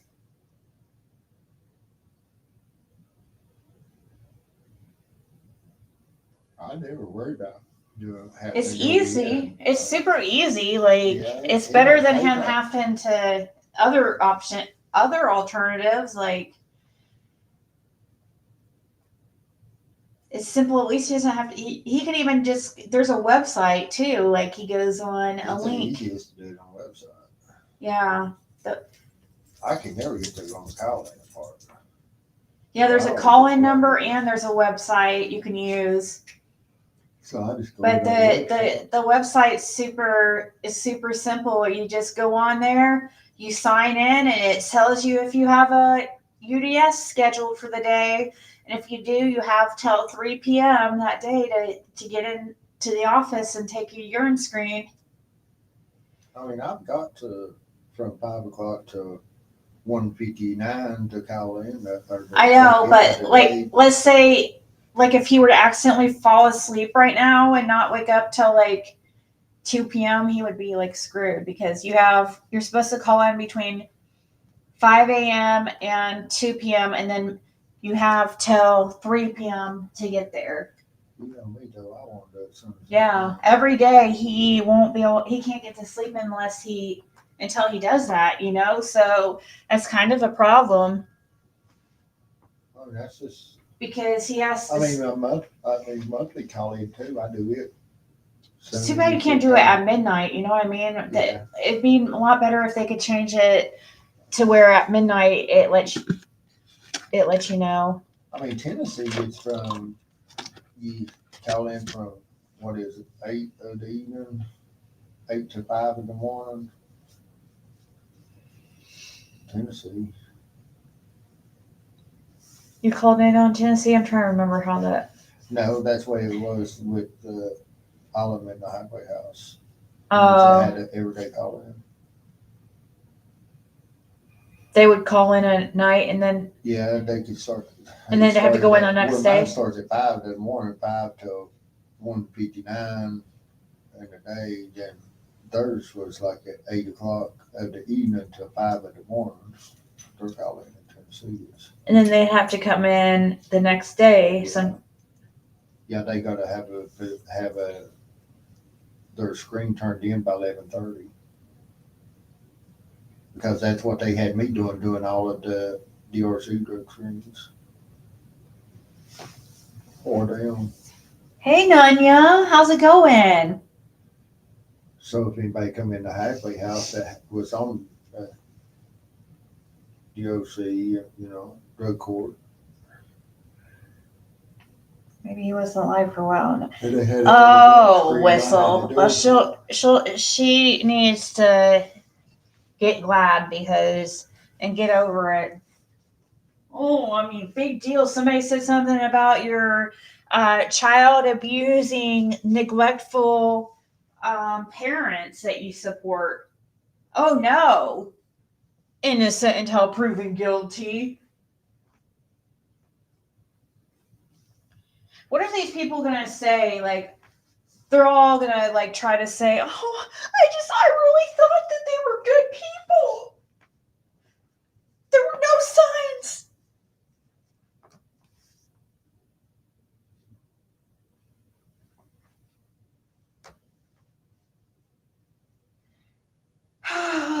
All right, guys, I'm going to go. That was interesting. That was a very interesting, weird. That guy, he said it, Ed Guy might remind him of. He reminded me of, that guy reminds me of the guy that, the Gilgo Beach Killers or whatever his name is. Even though I've never seen that guy talk, I don't know, something about him seems similar.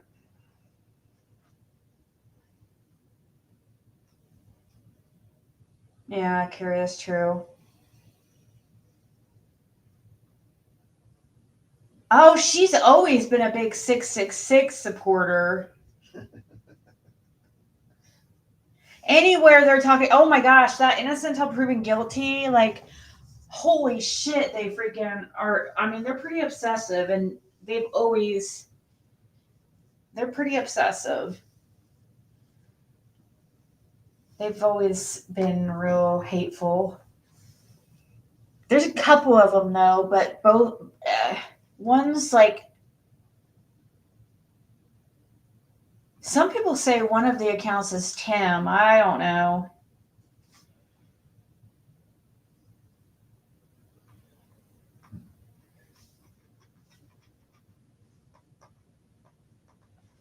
All right, guys, I'm going to go for real. But since I went live, I guess I broke the ice, so I'll probably be going live more regularly again. You guys heard, for those who weren't here earlier, Tiffany Marie came in here earlier and asked if I would if I would come up on panel with her. So it's gonna be an interesting live. I don't know when, just sometime this week. And I'm guessing she's gonna go over that whole Karen live and stuff. I don't know. So, I guess I'll be doing that. So I'm sure it's gonna probably be crazy for a little bit around these streets again. And I'm sure people are gonna be mad at me again because, I was on Tiffany Marie's panel. So I'm just warning everybody in advance. Yeah. All right, guys.